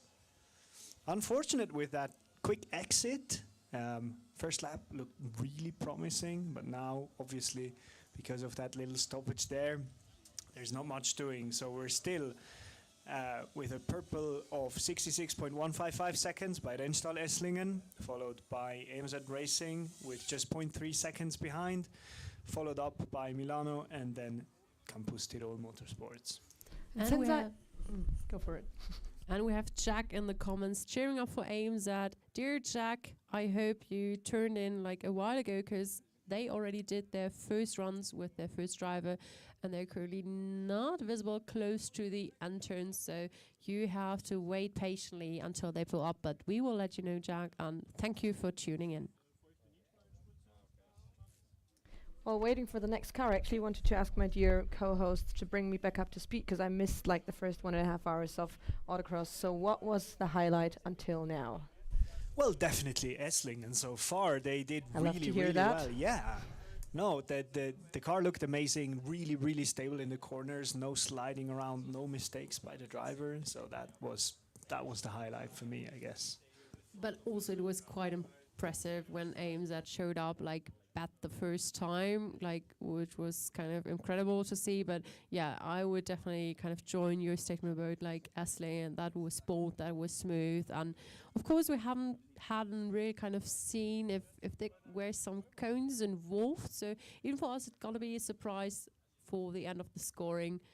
But now we saw like the 2 former teams are approaching, and as promised, my dear guys, and you know, if this joke is coming around, there's only one team who is close to the entrance. We see our Greek team from Athens, Prom Racing, but now they're hesitating. Maybe we jinxed it again. We maybe should stop like joking about their name. Maybe they're just a bit shy. Maybe. Because of you. I'm really sorry. I will not harm you guys. Like, I'm a huge fan. I have my favorite child on the event. You can maybe guess who they are, but I'm really happy to see you guys back on track. It's quite impressive to know your story, how you came here, that your car broke down, like the transportation car broke down like 3 times on their way to Switzerland, and they made it. They broke down at the brake test for 3 multiple times, but they made it in the final minute to the skid pad and crashed their own kind of numbers. So welcome back to the Dynamics area, Prom Racing team. It's also quite a distance to travel from Athens to here. Like, how long did it take them? I'm not quite sure, but I know that Prom Racing team was one of the teams who were arriving earlier than planned. They were camping outside of the camping area one day or night prior, actually, and they were the first to enter. They were really nice and kind of friendly, entering the event side in the beginning and said like, hey, can we make in a section or recon before like 2 p.m. to kind of build up our tents? So of course, like FS Switzerland organizational team was really kind and said like, yeah, come around and make yourself a home and welcome to Formula Student Switzerland. That's really cool. And we're only waiting a few seconds, so Ricky can provide you with some kind of stats about how long they took to come here. But we rely on our Wi-Fi and on our Google Maps sheet. But Ricky will catch that up in the upcoming minutes.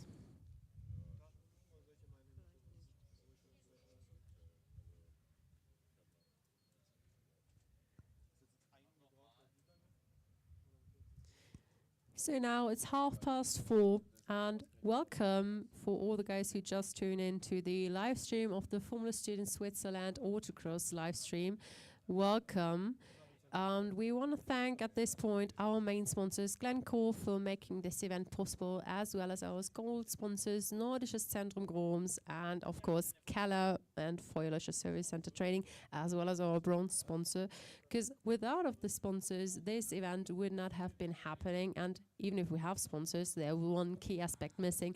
Thank you to all the volunteers, no matter if they're track marshals, judges, or scrutineers, to making this event possible, safe, and established in the last 5 years. And after this advertisement block is finally over now, pretty sure you've all been waiting for the fact of how long it took from racing to get here from Athens. And I'm pretty sure you've guessed it correct, but it's over 2,000 kilometers. Well, according to Google Maps, it's 2,303 kilometers, and it took them 22 hours and 58 minutes by car. And now we see the team cheering. John, take over. Jon, pardon, not John. I'm fine. No, they're actually, they're coming up to the pre-scrutineering. Although it looks like there's still some hesitation happening, and they're pulling the car back a little. I wonder if they're getting cold feet. It was the Zal green thing that they still had on their roll hoop, but right now the car looks ready to be pushed into pre-scrutineering. So also, I think there's a Stargast on the fan. We can see a driver. He's suited up halfway. Maybe he was already kind of driving his car, and he's kind of chatting to one of the AMZ guys. Yeah, maybe he is ready for an interview and gonna tell us what he did to prepare himself mentally, and if he has some news to share for us, how to become a Formula Student driver. So Jeroen is taking all his weight just for you to get some inside news just for you. And he's already smiling. He knows what's going on. Oh shit, that's what I heard. Yeah. What's your name? Lua. And did you run already? Yes, I did the first 2 runs. How did it feel? Yeah, it was very low grip. Very low grip. That's because of all the gravel on the track. So what's the main thing you're gonna tell the second driver? Yeah, just keep it clean and prioritize the exit. Aren't you telling him like to just push a little bit more because you want to get those 0.3 seconds that you're missing on Esslingen right now? Those 0.3 were in the chicane where I lost it again, so all good. All good? You think it's an easy way for him to beat that score, that time? I mean, yeah, for sure he did 6 years already, so he has more kilometers on his back, so it should be pretty good. All right, thank you very much. Anything else you want to say to everyone listening to the live stream and watching here live on track? No.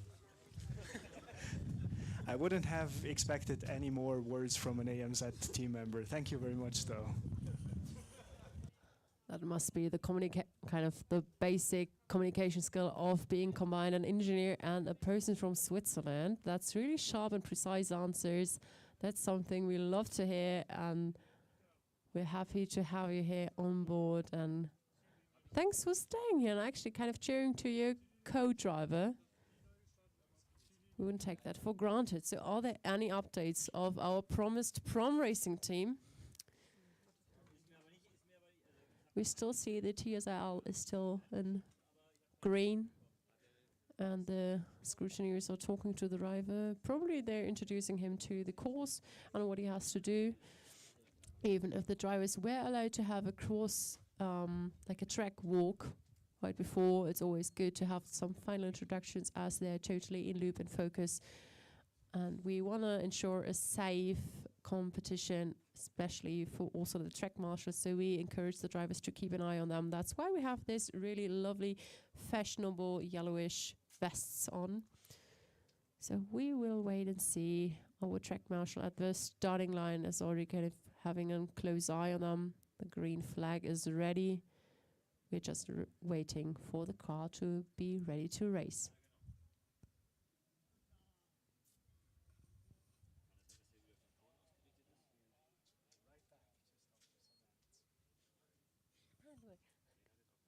And the TSL is switching to flashing red, and we hear the ready to drive sound. So now the car is approaching the starting line, cheered by the members, and we hear the emotional kind of cheers from the Athens team. Drivers adjusting the car. We're ready to race. Car number 25, ready on track. Visor down, and off we go.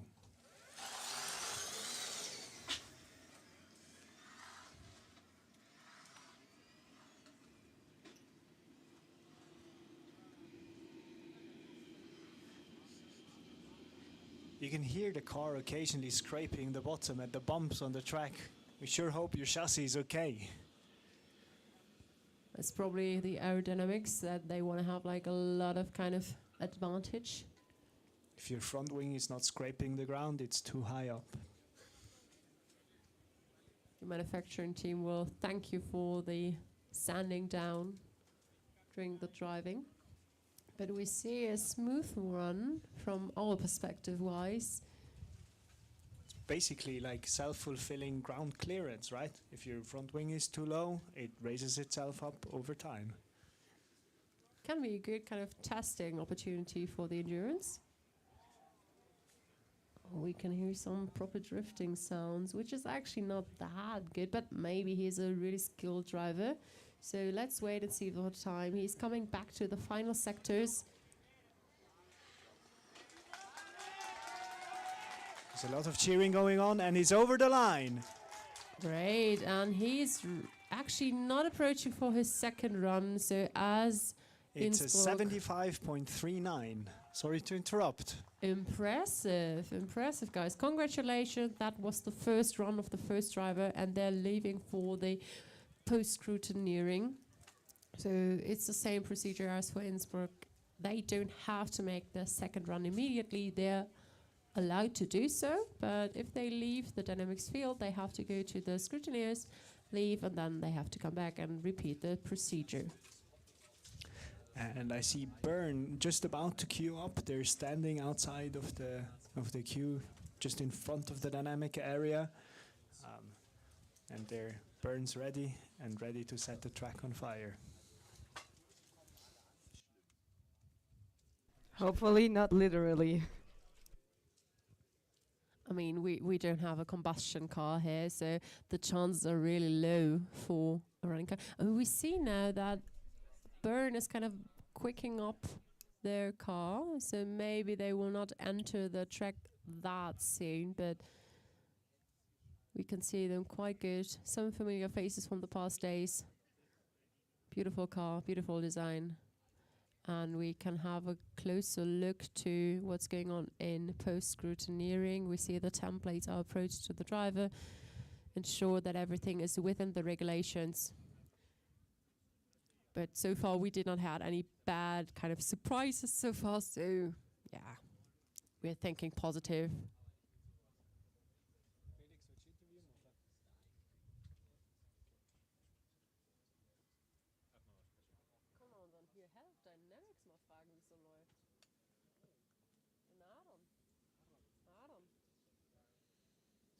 Aaron, do you have a minute? As our head of dynamics, tell us, like, how do you decide how you build the track? Like, do you just say, okay, I need more corners here in the slalom to make the driver's life hard, or what are the thoughts that go into like building a Formula Student track? Yeah, what are the thoughts? It's quite hard to describe that. We just set up some cones, and then we think, is it fast? Is it slow? Is it a technical part? Yeah, we try to make a good mixture between fast parts and more technical stuff, more sharp corners and so on. Yeah, so you just do the first try and then just do optimize, yeah, to improve it, or yeah. And we also have the complicated thing that we have a yeah, the runway, which is 40 meters wide, so we only have that width, and we have to work with the length of the track. All right. Thank you very much. So there's no like I have to have at minimum one slalom and one hairpin corner and a long straight at minimum, and I like combine these two, but you just go by gut feeling more or less. Is that true? I have to be honest, I don't know. I think the slalom must be inside, but yeah, the rest is a feeling what could be or what could be fun for the drivers. For example, in the straight, or if we go upwards here, there is a part where we think that's a really good aero part. But when we go downwards, there's one part. If you go through the curve the right way, then it's really smooth. But if you don't use the curve right how it should be, then you will be very slow. All right, let's hope that everyone catches that corner just the right way. Are there any safety concerns that you have to think about when building a track like this? Yes, sure. The last years, or when we first did it here, we only had one car on the track at one time or at the same time. But when we have more running cars, especially then for autocross and endurance, we have to take care of maybe some curves where the cars can approach each other and they hit towards. So we have the barriers to make some visible barriers, or even if the car is leaving the track, it's also for a safety purpose that they don't crash in each other. They have the barrier in between. So we take care of that. All right, thank you very much. Yeah, two former student cars hitting each other would not be a great sight. I think it hasn't happened so far at Formula Student events. And well, with the safety measures that we've been taking so far, I'm convinced that it will continue to not happen. Thank you very much.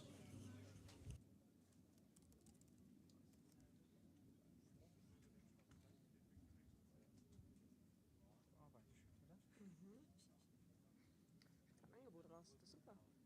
Das ist ein Geld verdienen.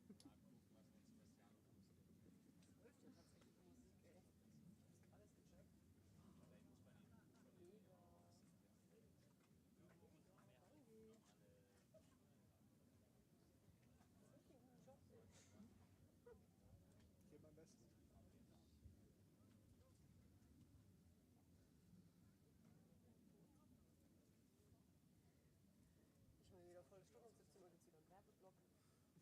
Diesmal für Being Volunteers und Sponsoren. Alle halbe Stunde irgendwas einstreuen. Willkommen zum Livestream. This Formula Student event is brought to you by Shadow Legends.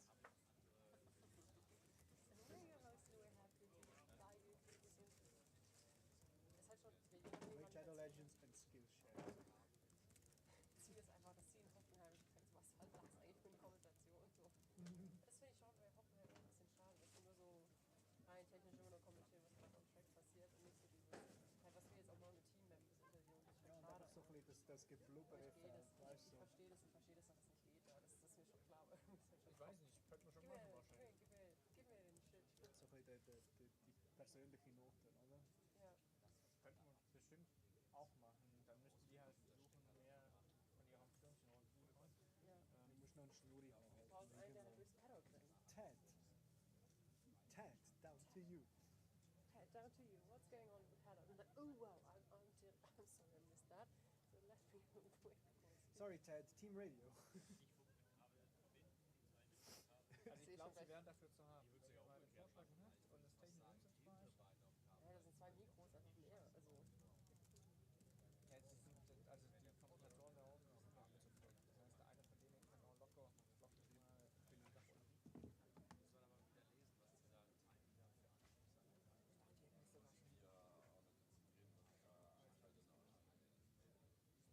von denen kann auch locker mal billig Sachen. Aber wenn du überlegst, die babbeln halt 5 Stunden lang. Ja, eben, Technisches Zeug, das ist auch. Ja, eben, da hört ja keiner zu. Aber gut, es gibt auch Leute, die sagen, wir sind witzig, manche sagen, ich habe nicht gesagt, dass ihr witzig seid. Ich hoffe, du bist immer noch beim Doktor, weil deine Ohren bluten. so, mit fremden Menschen im Beefen. Sponsors come in warm. Hört euch mit Boxen. Also das, was Sie gerade besprochen haben. Nicht sehr laut, aber Good to know. Das ist keine nee, ich meine nur grundsätzlich. Ja, Es scheint sehr empfindlich zu sein. das Mikrofon kannst du stumm schalten. Was das nicht umschalten. Ik ga het opdraaien.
Hello, guys, and welcome back for everyone who just tuned in. Welcome to the Formula Student Switzerland Autocross session of 2025.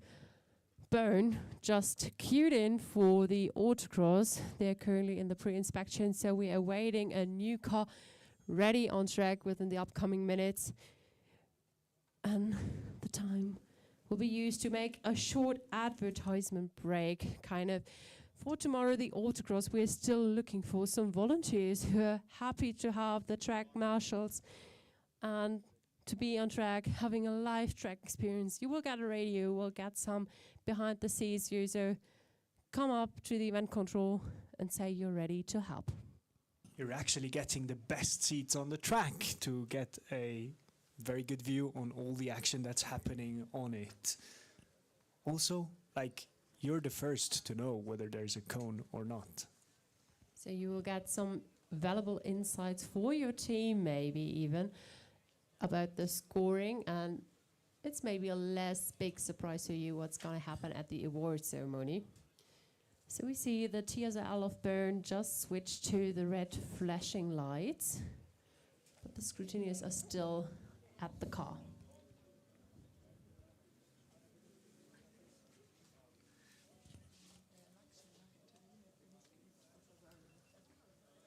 That means they're coming on soon. The track, that's all turned green again, though? That can happen. They have a lot of time left.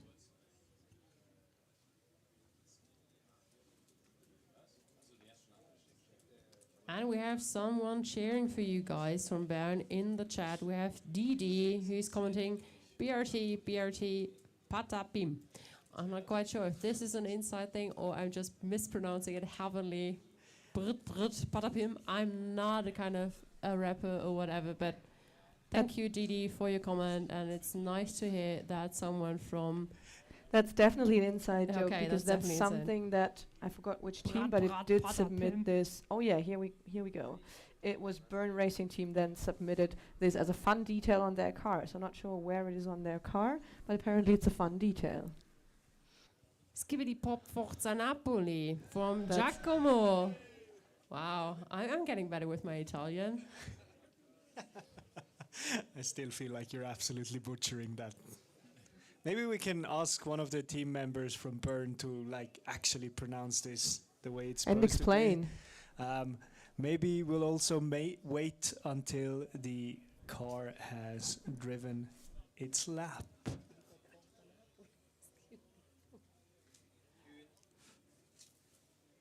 But just to the Bern team, greets from Giacomo. That was where the Skibidi Pop Forza Napoli was coming from. And we actually see another Italian team queuing it. But now we hear the ready-to-drive sound from Bern. And we see him rolling slowly. And cheer for your driver, guys. This is the final motivation. He's facing his first round of the Autocross in 2025. Welcome on track, car number 27 from Bern UAS. And here's the green flag, and Bern is off. Little bit of a jump right at the start with that little unevenness in the floor, but right now it's looking solid. Car's not sliding, it's going around the corners well. As he is continuing towards the back of the track, and a little wobble at the rear, but he caught himself very well. He's going around even more. Maybe the drivers are a little bit more cautious now after that slide, but he still seems to be pushing on just well. And now he's going around the corner, around the back of the track, where he's been hidden for a short time, and now we can see him again coming up to us. I hear some tires screaming, so that means the car is actually being pushed just to his limit and going around the corners even more. There's a tricky hairpin corner just now where he went through, and he's continuing on. He just passed the carousel, is now more or less on their way back, so he will pass the two final sectors and will be approaching the finish line really soon. And it looks like a really smooth run for the first driver. And the first lap is Done. Congratulations, Ben. And he's Congratulations. gearing up immediately for the second run. It was a 79.117 for Byrne. There's room for improvement. We know that. We know the drivers got it in them. We know the car can do more. Ah, the driver is kind of rubbing Is he his ready? hands. Yeah, he He's ready looks to race. ready. Let's go for the second lap. Quicker off the line with more courage around the first couple of corners. He seems to be really pushing hard now. He has got his banker lap in. He now knows I can risk it. I have a good time in the books already. And yeah, that looks really great. I hear more tires screaming. Again, usually that's kind of a good sign, right? Definitely looks like a quite confident and trained and skilled driver. So he passed just the barrier. He's on the next sector. Can see that he is now coming to the carousel. That was the hairpin corner just now. Looks That great. was a quite smooth transition to the corners. As he's continuing really to the limit and into the slalom just about now. And we're seeing approaching the final sectors, and he's up to speed, taking the final corners. And here we go, across the check and line. flag for Yeah. Ben. Congratulations. Oh, there was a cone.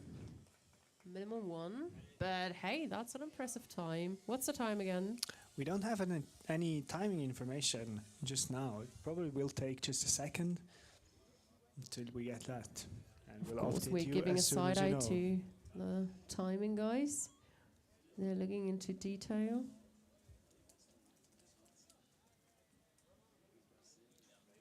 It's a 74.484. Congratulations. Can we please at this point appreciate the CI? Like, have you seen the visor of the helmet? It was in the same violet as their car. Quite impressive.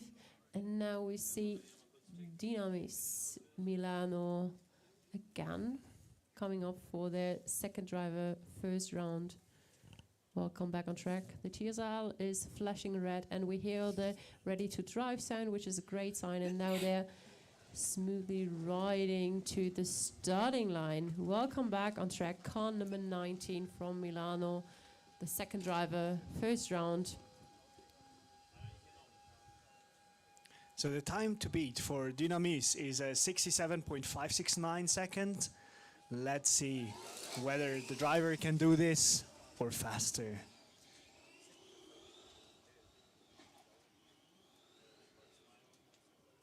That was quite a solid start in my point of view. It was less slippery than the others. That one flew off the line, basically. We see some smooth cornering. And I'm again here to provide you with some interesting facts in case you didn't know. Dynamis has built electric racing cars since 2021, and they will also attend Formula Student Austria, Czech and Germany.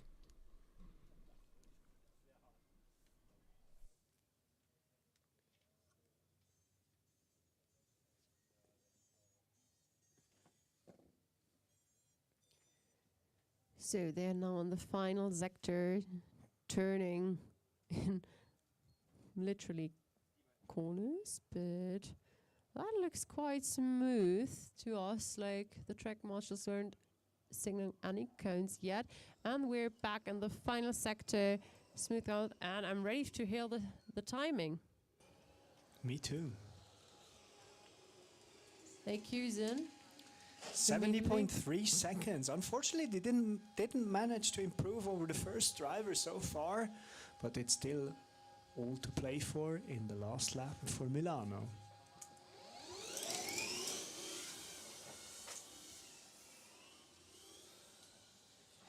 We can see that the tension is rising. It's always nice to see how focused the teammates are, kind of supporting their driver.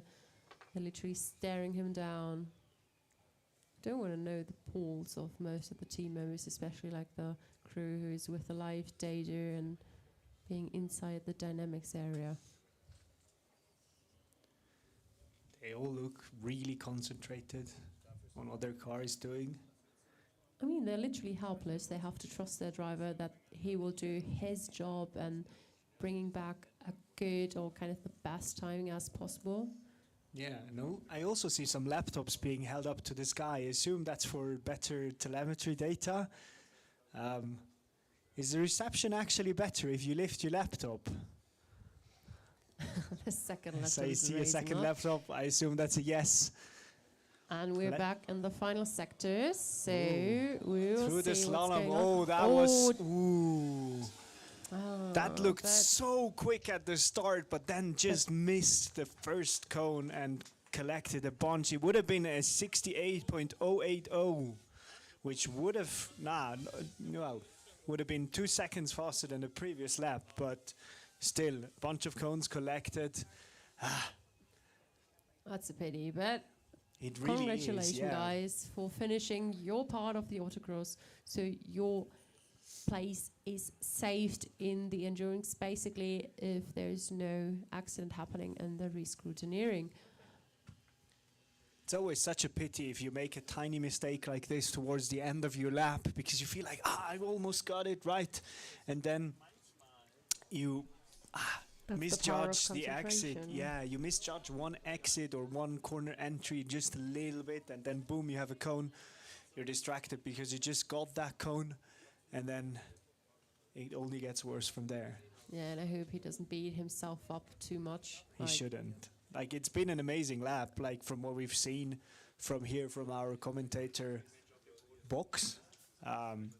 Really did well. I wouldn't been able to drive that fast, like No, no me matter in neither. which car, so I wouldn't be better. So, I mean, it's just a small kind of advantage. But congratulations to our ragazzi di Milano.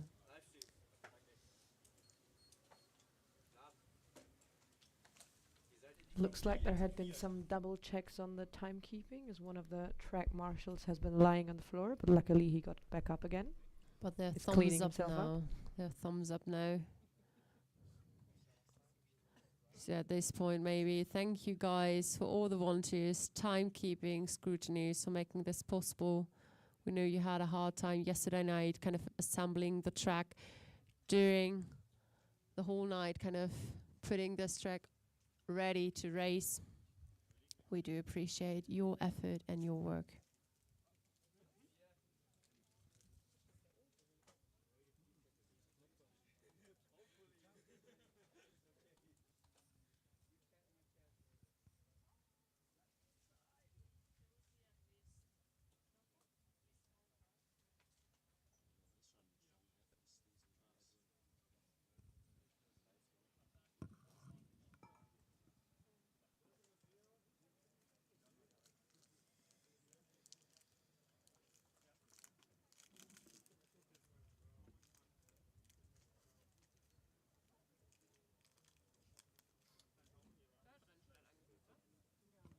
Dann kann ich jetzt zu Maxi gehen, oder?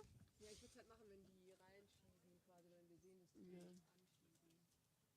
Aber er sitzt auf jeden Fall da vorne am. Also rasende Reporter wieder nach vorne schlappen. Ja, also es hieß irgendwie, dass er. Irgendwer meinte noch, wir sollen Happy Birthday singen für einen. Aber das war irgendwie anders. Jemand hat nicht Geburtstag, aber wird die ganze Zeit am Auto singen.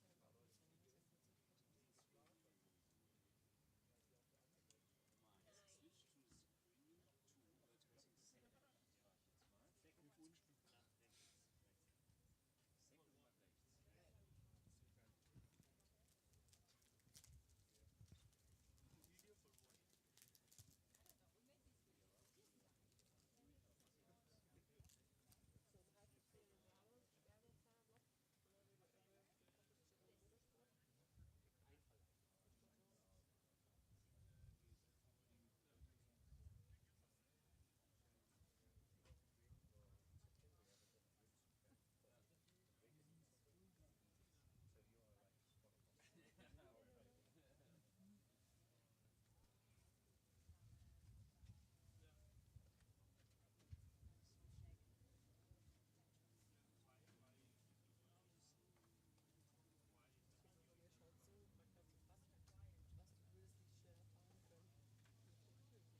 we see a new car, or a familiar car, that came back from the re-scrutineering, so their time is officially valid.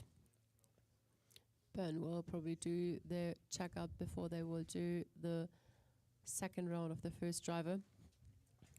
We see that the driver is exiting the cockpit.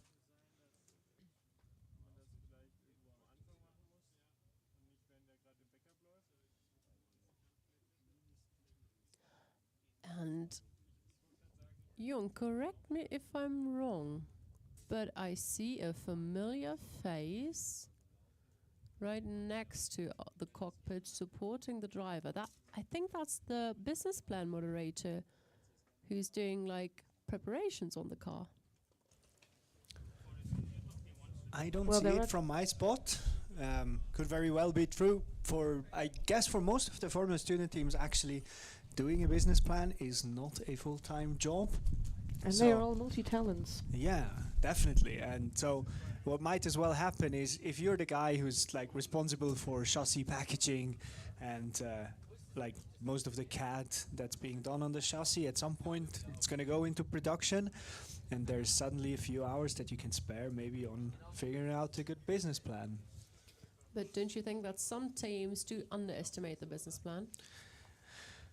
I think almost everyone is, honestly. To be fair, it's the discipline that gives the least points, I think, overall on the event. So it's easy to underestimate. But then again, if you and your closest competitor are really close throughout all of the dynamics, there might be a point difference of just like 5 or 10 points. And then you're suddenly very, very happy that you put in the effort to also compete well in the statics like cost and business plan. Because if you don't do that, you'll easily lose like 20 or 30 seconds there, or points, which then again might make the crucial difference in the end. But I always find it quite impressive if the team members are not doing like a full-time focus on one static. It's more like a side quest they have to cover while they're working on their main topic. So it's always really nice to see that these guys have like another job being relevant at the car on the technical side. But yeah, I'm quite sure that he was the business plan moderator. And we see they just disassembled some car parts from the car. So Oh. Well, usually, maybe the business guy is just really good at giving pep talks. yeah, maybe he's just good at talking and he loves to present himself. I mean, he did a great job overall. He's been in the final together with Dynamis. That's true, yeah. Maybe he can like give a little bit of wisdom on how it is to like how you best perform in front of a crowd of people, how you're not as nervous. Maybe there's some special breathing techniques that he's willing to share later. We'll see. I mean, it's always a good soft skill to have, especially if most of these guys are coming out of kind of an engineering topic. It's really, really important that you can literally sell yourself because you're the main asset for an upcoming company. So communication is still key. Even if you're kind of a really smart cookie, you have to prove someone verbally that you're capable of doing a job. So I personally think that all of the statics are a really good soft skill to train. That's why we have it at Formula Student and not just focusing on dynamics.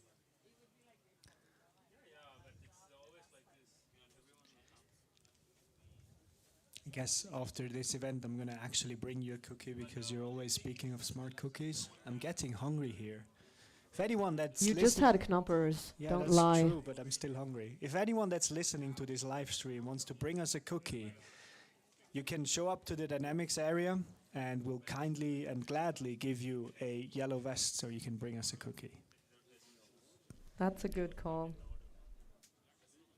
And while we are patiently waiting for some snacks to arrive, we can have a look down to the practice area, and we see a car like driving in circles, which means that they are preparing themselves for their final runs.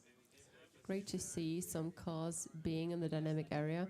For all the guys who just turned in, we are welcoming you to the to the Autocross in Formula Student Switzerland 2025. We are your moderators for today and will guide you through this event.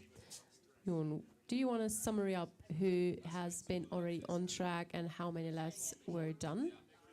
Yes, absolutely, I can do that. So far we have had Milano, Zurich, Esslingen, Innsbruck, Athens and Bern setting the track on fire in this autocross event so far. We've actually had Milano already running all of their 4 laps around this track with their personal best being a 67.569 seconds. That puts them 1.4 seconds behind the current leader of the autocross, which is the Rennstall Esslingen, with a 66.1 seconds for their fastest lap and for the fastest lap overall so far. Then in second spot we have AMZ Racing with a 66.4, just 0.3 seconds behind Esslingen. And we have Campus Tirol Motorsports with the third fastest of a 69.856 seconds, followed up by Bern and then Prom Racing Team, completing the 6 teams that have run so far. And for all the visitors and spectators who are not really familiar with the rules of Formula Student Switzerland are wondering why we are doing this. So we could literally say that this is the qualifying in Formula Student, which means that the tonight's kind of timings will influence the starting order of tomorrow's main event, the endurance, not the autocross. So it's really, really onto the teams to set a fast lap, to be kind of in the beginning of the pit, to have like the best conditions as possible. So we would start with the kind of slowest car being first on track and closing the endurance with the finalist.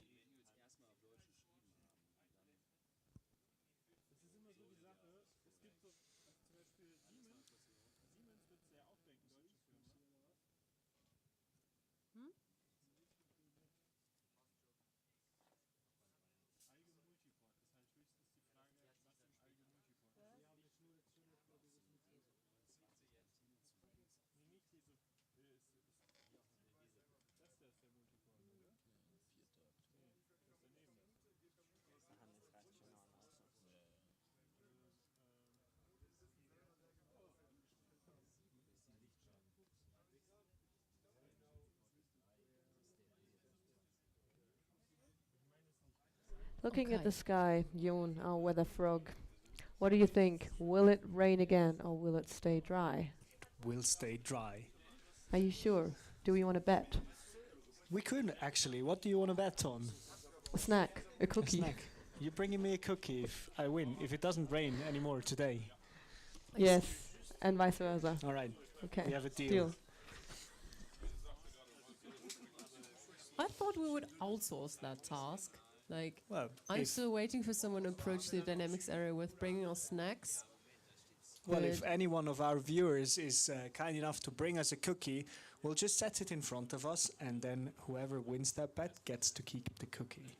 I mean, maybe there are too many new teams to this competition that they're not aware that we will give out some special awards, and kind of pleasing the moderators is always a good start.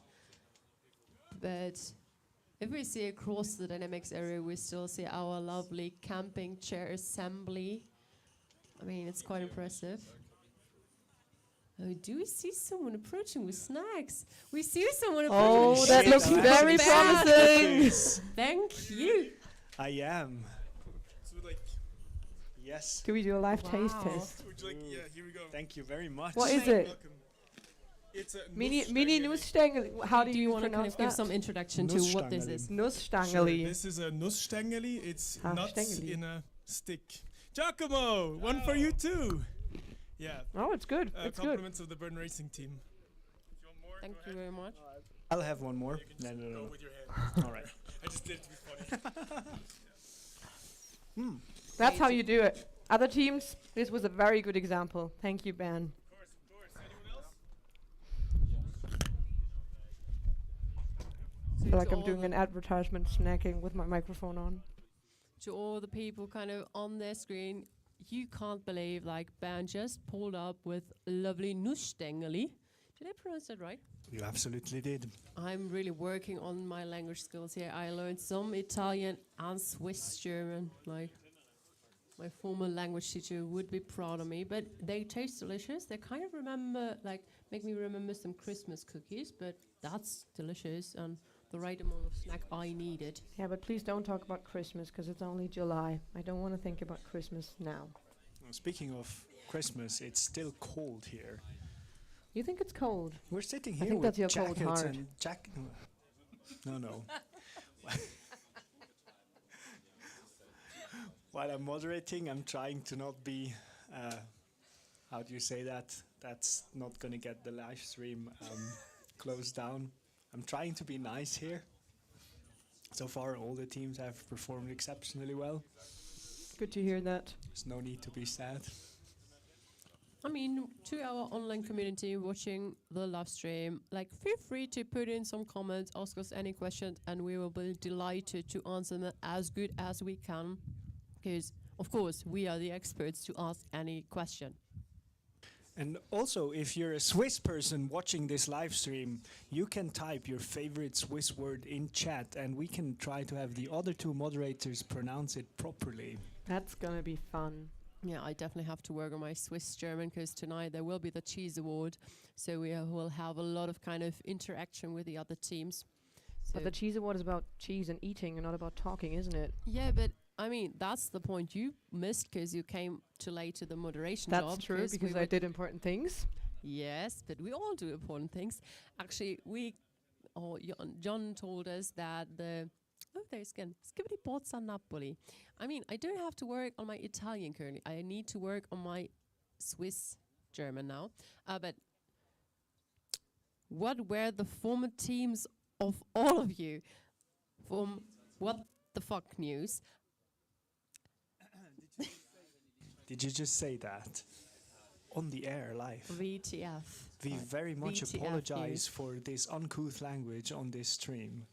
I deeply apologize my misbehavior. I hope you can give me the gratitude of forgetting what I just said live on broadband. Starting with me, actually, I was a team member of the car racing team from the Kid Karlsruhe. Shout out to the team. At this point, I've been from the season 2017 to 2019 and got honored to moderate the rollout like a few years later. But I was part of the combustion and the DB crew back in the days. What about you, Ricky? Yes, I'm coming from the car number 94. That's also here in Formula Student Switzerland, Rennstall Esslingen. I've been on the team from 2018 till 2021, mainly doing like all the marketing, sponsoring, all the things that the technical guys didn't want to do, basically. And yeah, very happy to see the car on track here, even though I'm not part of the actual team anymore.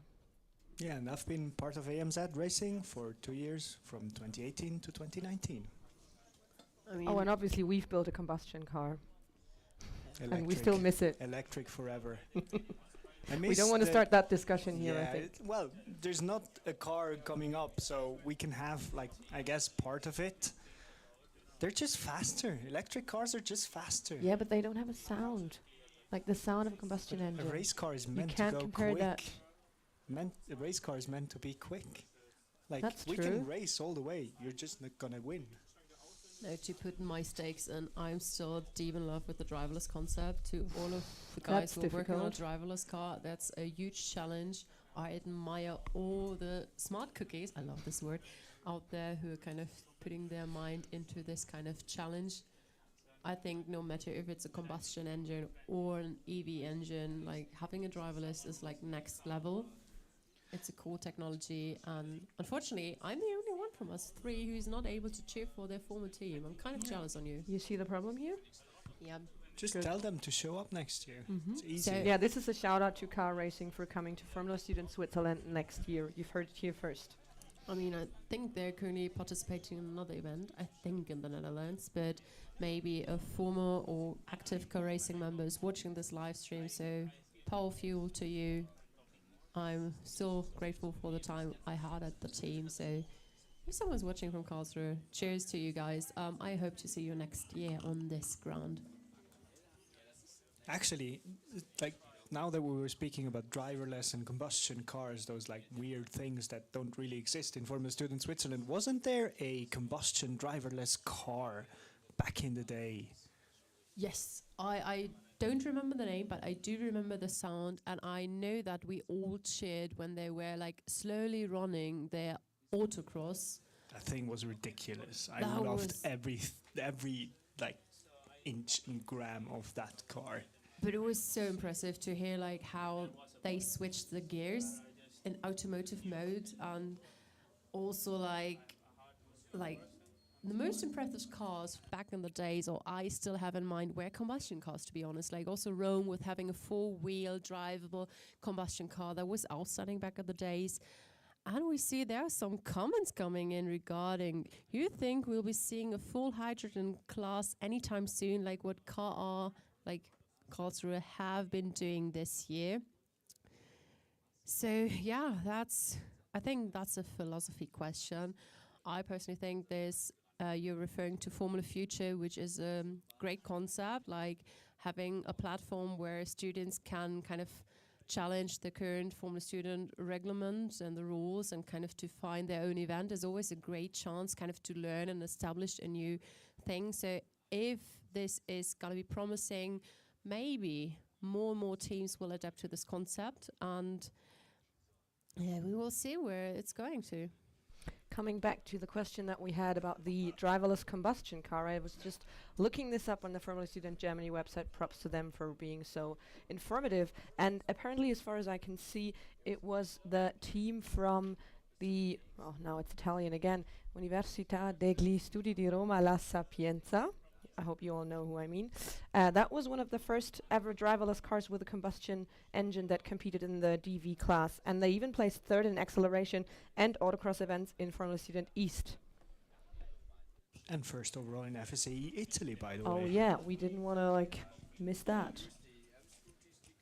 And there's a question coming towards us again. Karlsruhe is doing hydrogen class. Maybe you should check that out on the homepage of KA Racing, because if you haven't been around Formula Student and the new kind of development in the past, like 1 year, you won't never hear of the class of like Formula Future. It's a brand new concept, founded by, I think, some alumni initially and supported by some institutes of the KIT Karlsruhe. But I'm not part of this team, so if you want to have some real kind of precise answers towards this project, please open up your browser and look at the homepage of Car Racing, or type in what's Formula Future about. But it's going to be an interesting project, and everyone has like a side eye on it, what's happening and how this project will turn out. And also there's a Swiss-German word from Wallisertich. Just came in. Do you guys want to I can take a first shot. I'd say it's pronounced Fifaltru. Maybe more Fifaltru.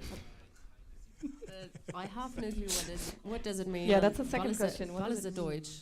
What is the Deutsch? I actually don't know. You don't know? No, I don't So- know. Okay, so we need someone to explain this. Achenar, if you're still in the chat, well, first of all, how did they do? Give us a heads up if you think that pronunciation was acceptable or not. And then second, maybe give us a hint what it means. I hope we didn't just violate any like decency rules saying this on a live stream. I mean, and on the other side, you can see that on the live stream, there are 4 horsepowers crossing by. A rarely picture we saw in the days. We saw a lot of helicopters and planes and really nice sports cars, but never classical horsepowers. So cheers to you guys. Wave to you. They can't hear us. Oh, they're waving back. That's so cute. Hello, horses. I mean, we were discussing lately what's the equivalent of car guys, and we decided that probably horse girls. So That's so stereotypical. I can't believe it. oh, we got an answer from Achna. The pronunciation was all right. The word means butterfly. Oh, that's a nice word. Butterfly or pifaltru? Both. But the meaning is nice. That's like, can you please take an example from this lovely person? Because one of the words you taught us was gummihals, which no one told us in the beginning what does it mean, and then like. Well, I actually knew it. So if You you would knew have it. listened to me, you would have known it as well. I just got educated like half a day later when it was like not running around the paddock like saying gummihals, gummihals, gummihals, but like it was kind of a nice word, and then realizing that I was kind of literally insulting myself with it. So thank you, Achna, for not kind of putting a bad or Yeah, I think that's insulting word. definitely a cookie on you and for you, Sarah.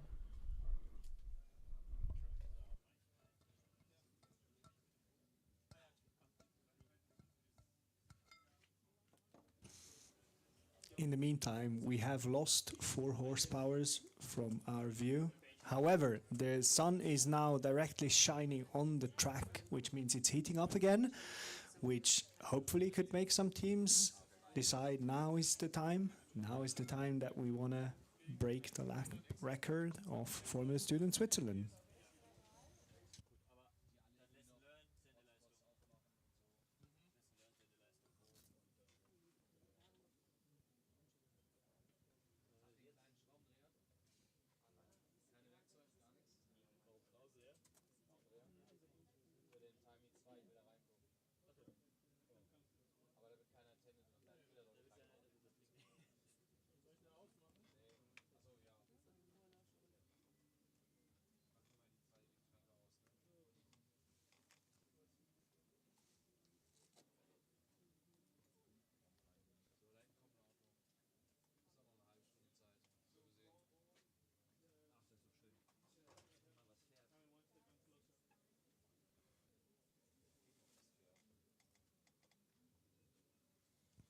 And we have the next car approaching the dynamic area. I am trying to see, it looks like this is Mannheim, if I'm not mistaken. So, Mannheim, welcome. Not back, actually. Welcome to the dynamic area for their first run. Probably you thought they were coming back because we just saw them like literally closing the acceleration. So they were the last car we saw at the acceleration event. That's maybe the confusion was coming up. Yeah.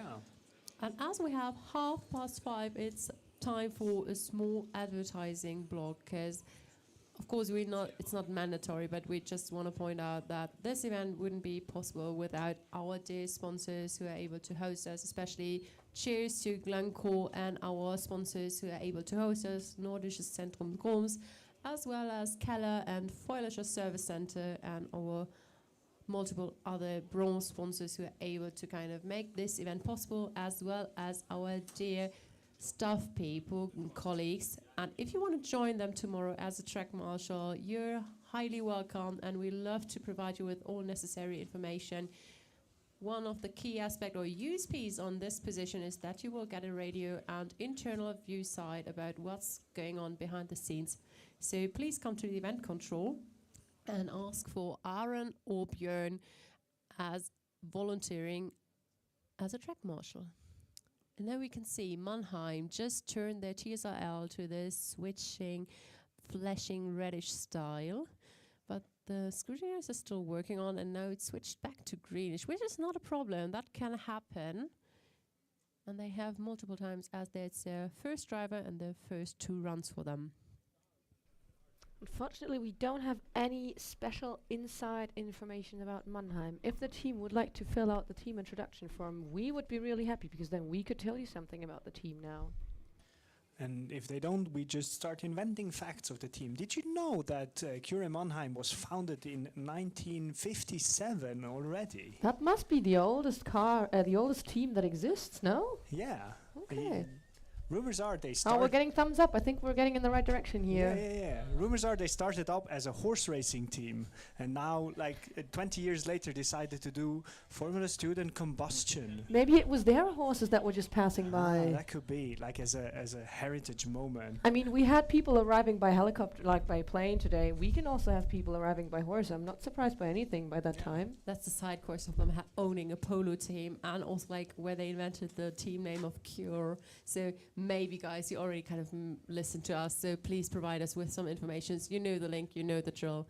If you don't want to hear like our new kind of solution where you came with your name from, just fill out the form, guys. I actually know where the name is coming Really? from. Oh, tell us. One of their co-founders actually, well, back then in 1957, he was one of the co-inventors of penicillin.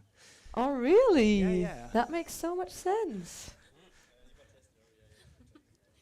And we have a commentator in our online community watching live stream. My favorite Luxembourgly word, Kawachli, Einhörnli. Nee, Eichhörnli. Okay, that's better. Like, there's Ohrsketzelschworf. That's my favorite Austrian word, to be honest. But Schaffer, Hüschlebar, yeah. Okay. yeah, that's a really, really Swabian thing. Like, Rick and I lived for a longer time in the But Swabian please don't areas. consider me a Swabian. No, you're like, not I Swabian. hardly Me negate that. neither. Me neither. We want to distance ourselves officially from being kind of put out as Swabians. Schaffer, Hüslebauer. Did you know that the second driver of Cure Mannheim has an identical twin brother who is a plumber in southern Italy? Thanks for providing us with that fact. That was really insightful. And it's always good to know that we have a plumber on site. He's in southern Italy. Ah, he's in the hall. Yeah. Maybe he can come by the plane or the horse. Usually, one of his hobbies is actually climbing mountains, so he might be around here. Yeah, that's true. Maybe, like, do you see those people up there on the mountain? I think that might be him. I'm dearly sorry for cutting you off, but we heard the ready to drive, so I now see Cure Good for Hamburg Mannheim. approaching the starting line, ready to kind of compete in their first round. So welcome on track, car number 69, Cure Mannheim, ready to race with their first driver in the first round. And they're off.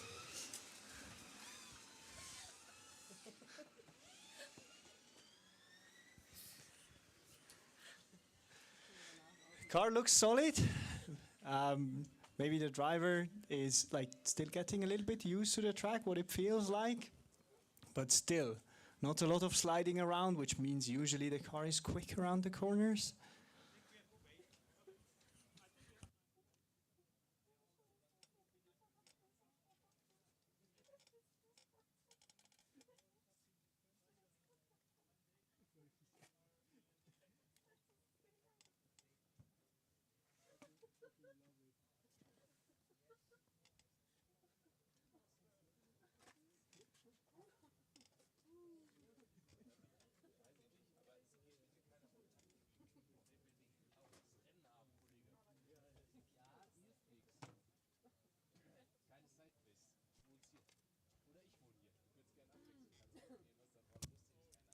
And we're still on serious topic. Of course, we're watching like how Cure's handling on track. It's quite impressive.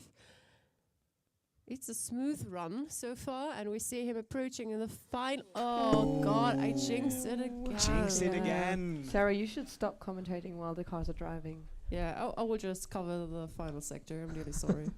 But the Not sure car if is that still makes it better. going, actually, which is a good sign. Hopefully in It's the right direction. Finally again, making its way to the slalom and around the last few corners towards the finish line, which he is crossing just about. Slowly but surely. Now. He made it. Hey, cheer out for his guy. Like, motivate Go him. on. He still has a second turn. Second run Head up. can always only be better now. Heads up. I can say things like that. I'm not jinxing cars. I will keep silent for the rest of the second lap.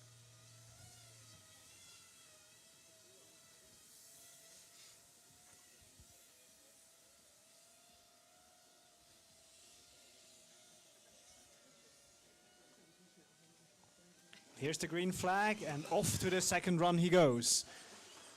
Way more committed at the start. It looks like the driver got the feeling for the track and for the car very well now. And around the corners he goes towards the back. That looks a lot quicker than the first run, does it? Yeah.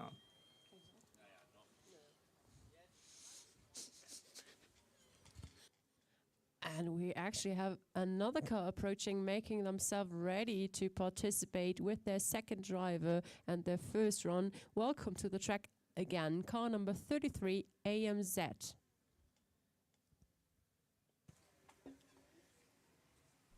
We unfortunately also don't really have any inside information about AMZ, so I think, Jan, it's your turn again to tell us something about the team. Do you have a nice kind of aberration for what AMZ really stands for? Yeah, well, no. First of all, the driver here is called Boris. Is actually, I think, his 6th season driving for AMZ Racing. 60th? 60th, yeah. Yeah. Yeah. 6-0. 6-0. Yeah. And his helmet is nice, though. Just wait a second until Cure is coming back. really nice helmet. Actually, Boris is short for Suzanne. He's named after his late grandmother.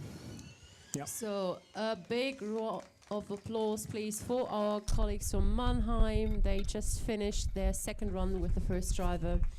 And it's in 84.2 seconds, which is very decent.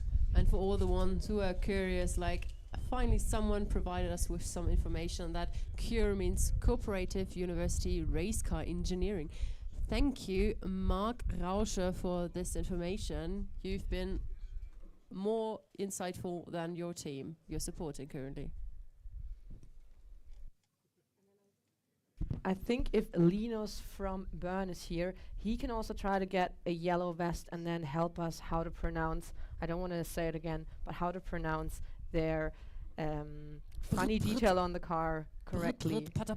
So if you're here, try to make your way to us and explain us. We how hear a we lot of pronounce that. screeching tires. AMZ just took a cone, I think, and are coming towards the finish line with, well, I don't see the timing right now, is 70.441. And look at the entrance. Who's coming back? It's getting crowded in here. I like it. I think we have our dearest driver from Innsbruck again. But first, it's the second run for AMZ. So, greets from Kipef. Boris, legend, make us dream, #33. So he's cheering for AMZ. They will do their second round. And off he goes. Quick off the line, as usual. We saw that also this morning during the acceleration run. No wheel spin at all, just flat out go. And what I also think is really interesting, most of the other cars, when they line up to the start line, they have a green flag and they go immediately. With AMZ, it's never like that. The green flag goes, they wait, they collect themselves, and then they go. Why do you think is that?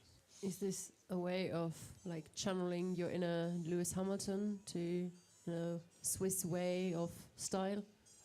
Maybe it is. We might have to go ask them after this. Yeah, I think with the crowd over there, we could very well have a paddock host again for some live interviews. Yeah, but first we will watch how AMZ will finish the final sectors. Looks quite promising.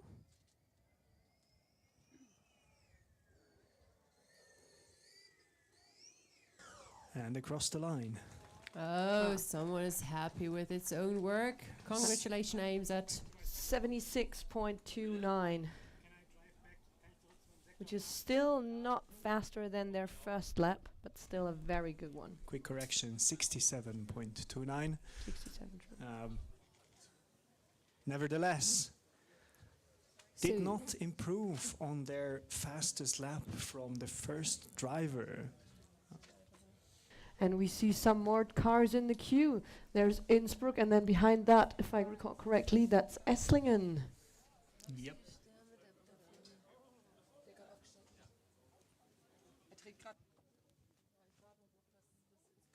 Alex, for your question in the comments of our live stream, currently on P1, it's Rennstall Esslingen for this autocross with a time of 66.155 seconds, followed by AMZ Racing with a gap of 0.3 seconds.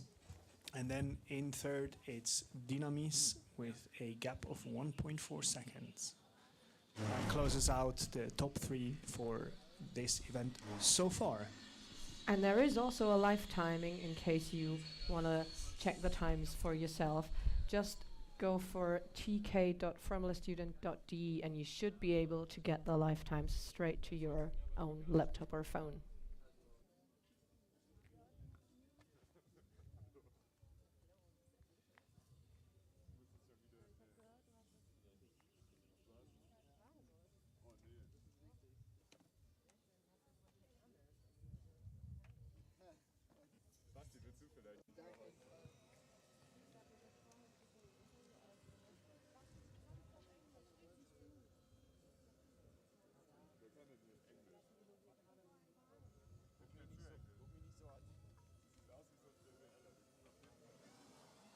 And Innsbruck is off for the lap. Also very quick getaway from the starting line. Quickly moving towards the end of the track where we cannot see them anymore. I think they really make their sentence of Kiesbett or podium to the test here.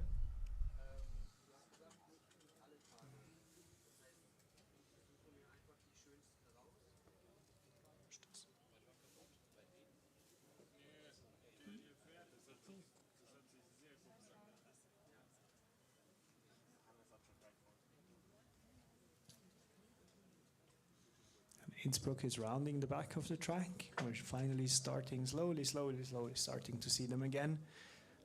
Coming up quick. It's always funny to see, like the car just goes left and right and left and right and left and right from where we can see. Whereas for the driver, it's super tricky to see, like at least his own track among all the cones in front of him. Driver from Innsbruck is actually doing a very great job at doing that so far. He's coming up to the slalom. He's taking it well, no cones so far, and he's across the line. Great job. And that's a 71.72. Good job on ringing the cowbell over there.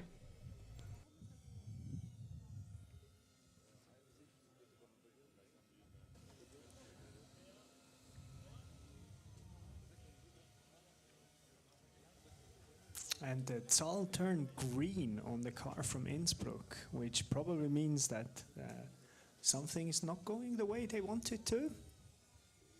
But the team is approaching the car. Let's hope they can fix it. Yes. In the meantime, I can, since the team information sheet hasn't been filled out by anyone, I can give you some information on what AMZ will stand for. Well, I guess after Innsbruck has run. And they have a green flag and off they go. Last run for Innsbruck. Again, very decisive start. Oh, the bump there is really nasty. But he handled it well. I guess he or she, I don't know if it's a male or female driver. We wouldn't know if they would have filled out. Oh, no, they did. No, Innsbruck did. Yeah, sorry. I didn't want to bash you, but do we know? Guys, if So you it's have either listened, Hütchen Hannes or Kiesbett Jan. We don't know. Hannes. Hannes, Okay, it's all Hütchen right. Hannes. But so far he hasn't hit a cone yet, did he? No, well, I can't really see the back of the track from where I'm sitting. I mean, his name must come from somewhere. So Yeah. Maybe he's just wearing a funny hat. Is Yeah. it because of that? No? I see some shaking heads. Is it because he likes cones? Or maybe. That's a maybe. Okay. And that's Esslingen on the start line. So Ready Hütchen to Hannes is show. coming back. Sorry, he's just approaching Yeah, the that's- slalom. While Esslingen is off. Strong start from Esslingen.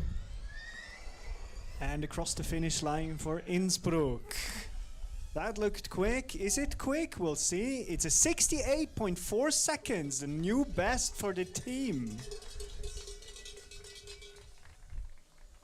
and while Eslingen is on track. I'm here with the team right behind the fence, and I got the chance to speak to the driver actually, and they told me you have something prepared for us.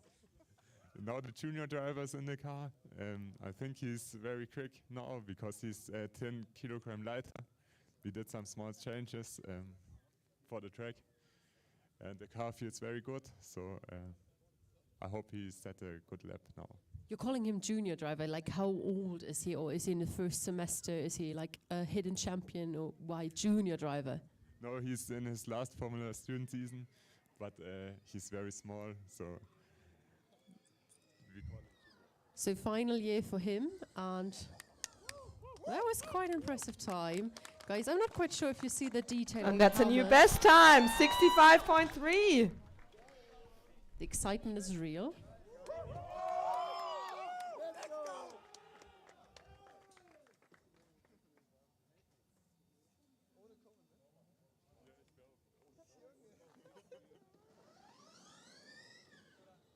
Let's see what he can do for his final run. Do you think the time will get faster, Jon? Or to the team? Sarah, you're at the team. Does the team think the time will get faster? In my professional commentator opinion, I think it probably could. Now, usually the second laps are quicker than the first one. Also for Esslingen so far, every lap that they've ran, they've just improved. So I wouldn't be surprised if it just got another second quicker. Well, he is already on his way back as far as I can see. So we will find out shortly. Right after the break. During the break, I already kind of asked the team if they want to kind of send some congratulations or greetings to someone back home. Do you have someone to say hi during the live stream? Yeah, I want to give a big thank you to Markus Nenzel. He's always supporting us doing every. And as you hear, the team is really, really happy.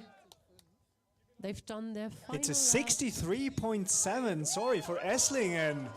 Amazing job. Unfortunately, there were 2 cones at least at the end.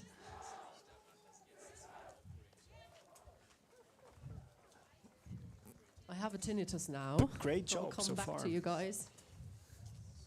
All right. Again, now I can finally finish what I've started saying before. Since AMZ Racing hasn't filled out the team information sheet, we're gonna tell you the truth about where they come from, what their name stands for. Actually, the 3-letter abbreviation in AMZ stands for Alternativer Massageverein Zürich.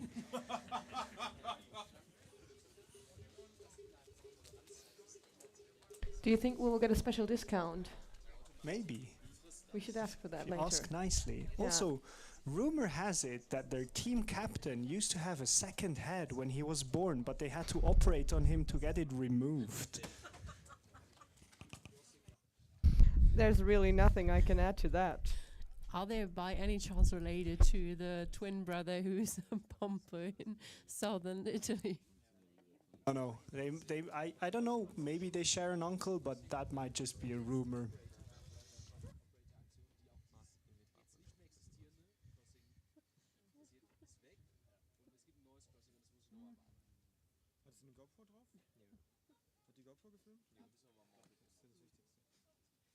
So I mean, I see some AMZ guys with an open laptop use the chance to fill out the team information form as soon as possible, or we'll spread some other new facts about AMZ. It's all in your hands, guys. Actually, the first driver of AMZ Racing once forgot his shoes to an event and had to drive endurance barefoot. That's actually lightweight. Maybe Yeah. that was on purpose. He managed to go through scrutineering because he painted his feet white.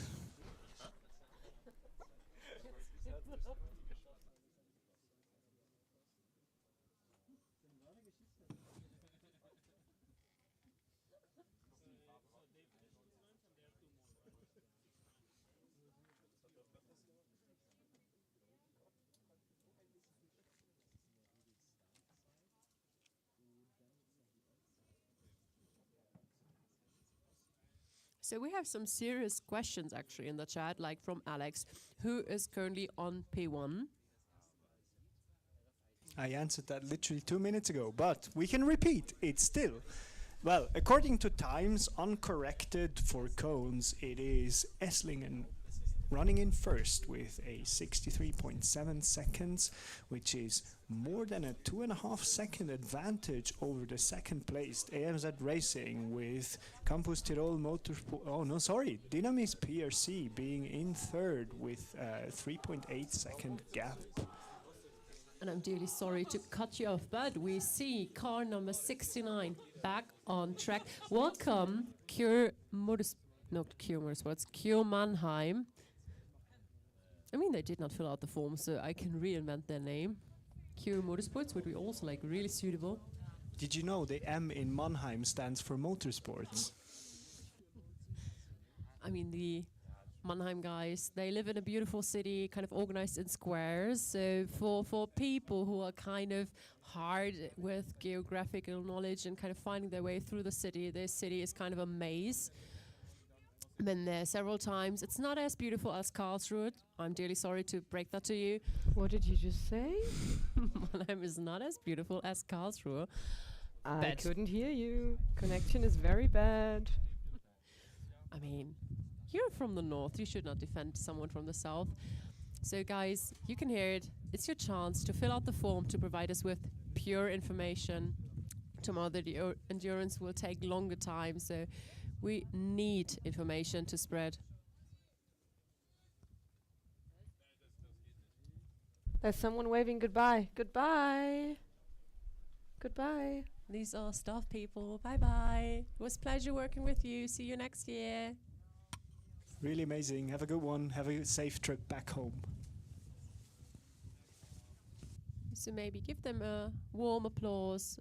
They're kind of the backbone of this team. So it's really, really cool that they've been here, did all the preparation pre-hands. And as you guys are studying on the paper, we're working actually full-time. So we take holidays to be here and provide this event. And there's a lot of kind of organizational pre-hands, so we have a lot of meetings during the season, during the year, to organize this whole event to make it possible. And as we're nearly hitting 6 p.m., it's time for some advertisement and thank our sponsors for making this event possible. By the way, is it correct that we only have 5 minutes? I have to cut you off. We heard the ready to drive sound of Mannheim. They're coming to the final round with their second driver. Or is it the first round with their second driver? Please correct me if I'm wrong. It's the second driver of Mannheim. That was a start. A ton of wheel spin at the starting line, but then got You can smell going. Bro, there's no award for kind of scaring the moderators. That wasn't just dust, it was actually some smoke. And apparently Heidelberg is more beautiful than Karlsruhe. Ooh. I hear wheel spin again at the back. I should probably focus more on actually commentating what the car is doing on track. Okay. So, he's going around the corner. He's still, like, you can hear the wheels spinning from back there, which means the driver is giving it their absolute everything. Right on the limit, or maybe slightly over the limit of the car itself. It's going across the back, turning around and making its way back towards us. I think we have the hairpin coming up very soon, which is going to be tricky. Maybe they could do a little like drift thing around the hairpin. And someone is correcting me or kind of giving me more information. The workshop of Cure is actually near the city of Heidelberg, which is even more beautiful than Karlsruhe. Yes, I would agree that Heidelberg is more beautiful, but you're just close to Heidelberg, so you're not in Heidelberg, so you still lost this point to Karlsruhe. And back onto the action on track. We're heading towards the slalom. Going right and then left, a bit slow through the slalom, but making their way towards the final 2 corners and across the finish line. Outstanding performance in terms of braking, guys. That was a time of 92.442. Actually, 12 seconds quicker than the first lap of the first driver. So if they improve by the same amount of time, that should be a golden lap. You can again Jorn, can you smell car. it? Yeah. I can. It smells like racing. Speed. That's the smell of speed.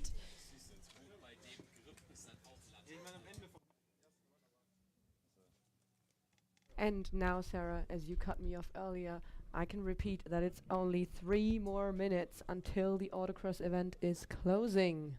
And I don't see any car in the queue. I mean, we're missing one car, at least one. What's happened with Bern? The car just The stopped car on track stopped. from Cure Mannheim. Mono, what happened? We don't know. There's marshals talking to the driver currently. I mean, That's all just turned green. We'll see what's happening, and maybe we can get some smoke sights from the other end of the track.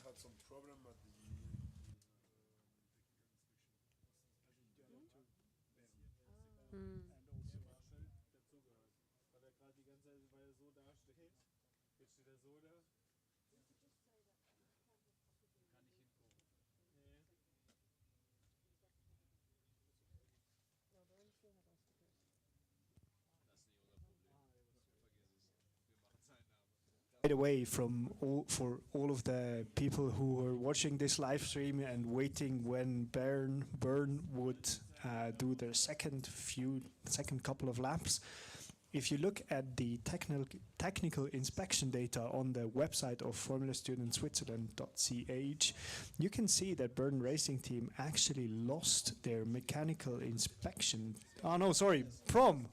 Don't mix it up. I've been Prom and Bern, I corrected. mean, it's similar, but still. It's very, very, very similar, actually. Sorry about the people from Bern who just like had a little mini heart attack.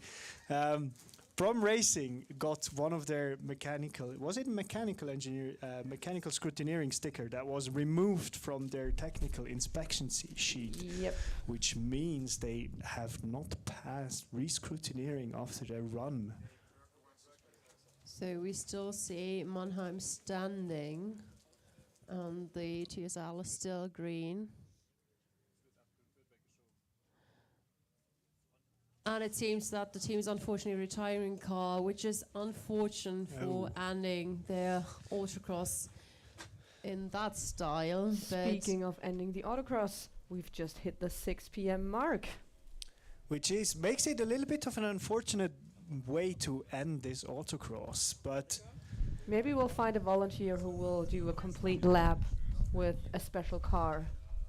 yeah, on the other hand, I guess this is it for us. We thank every one of our viewers and listeners for not falling asleep, listening to us rambling on for about 2 hours now. It's been a pleasure, and we'll see you for endurance. Tune in tomorrow on time. We will be here back moderating and hosting you guys. See you then. Bye-bye. Bye.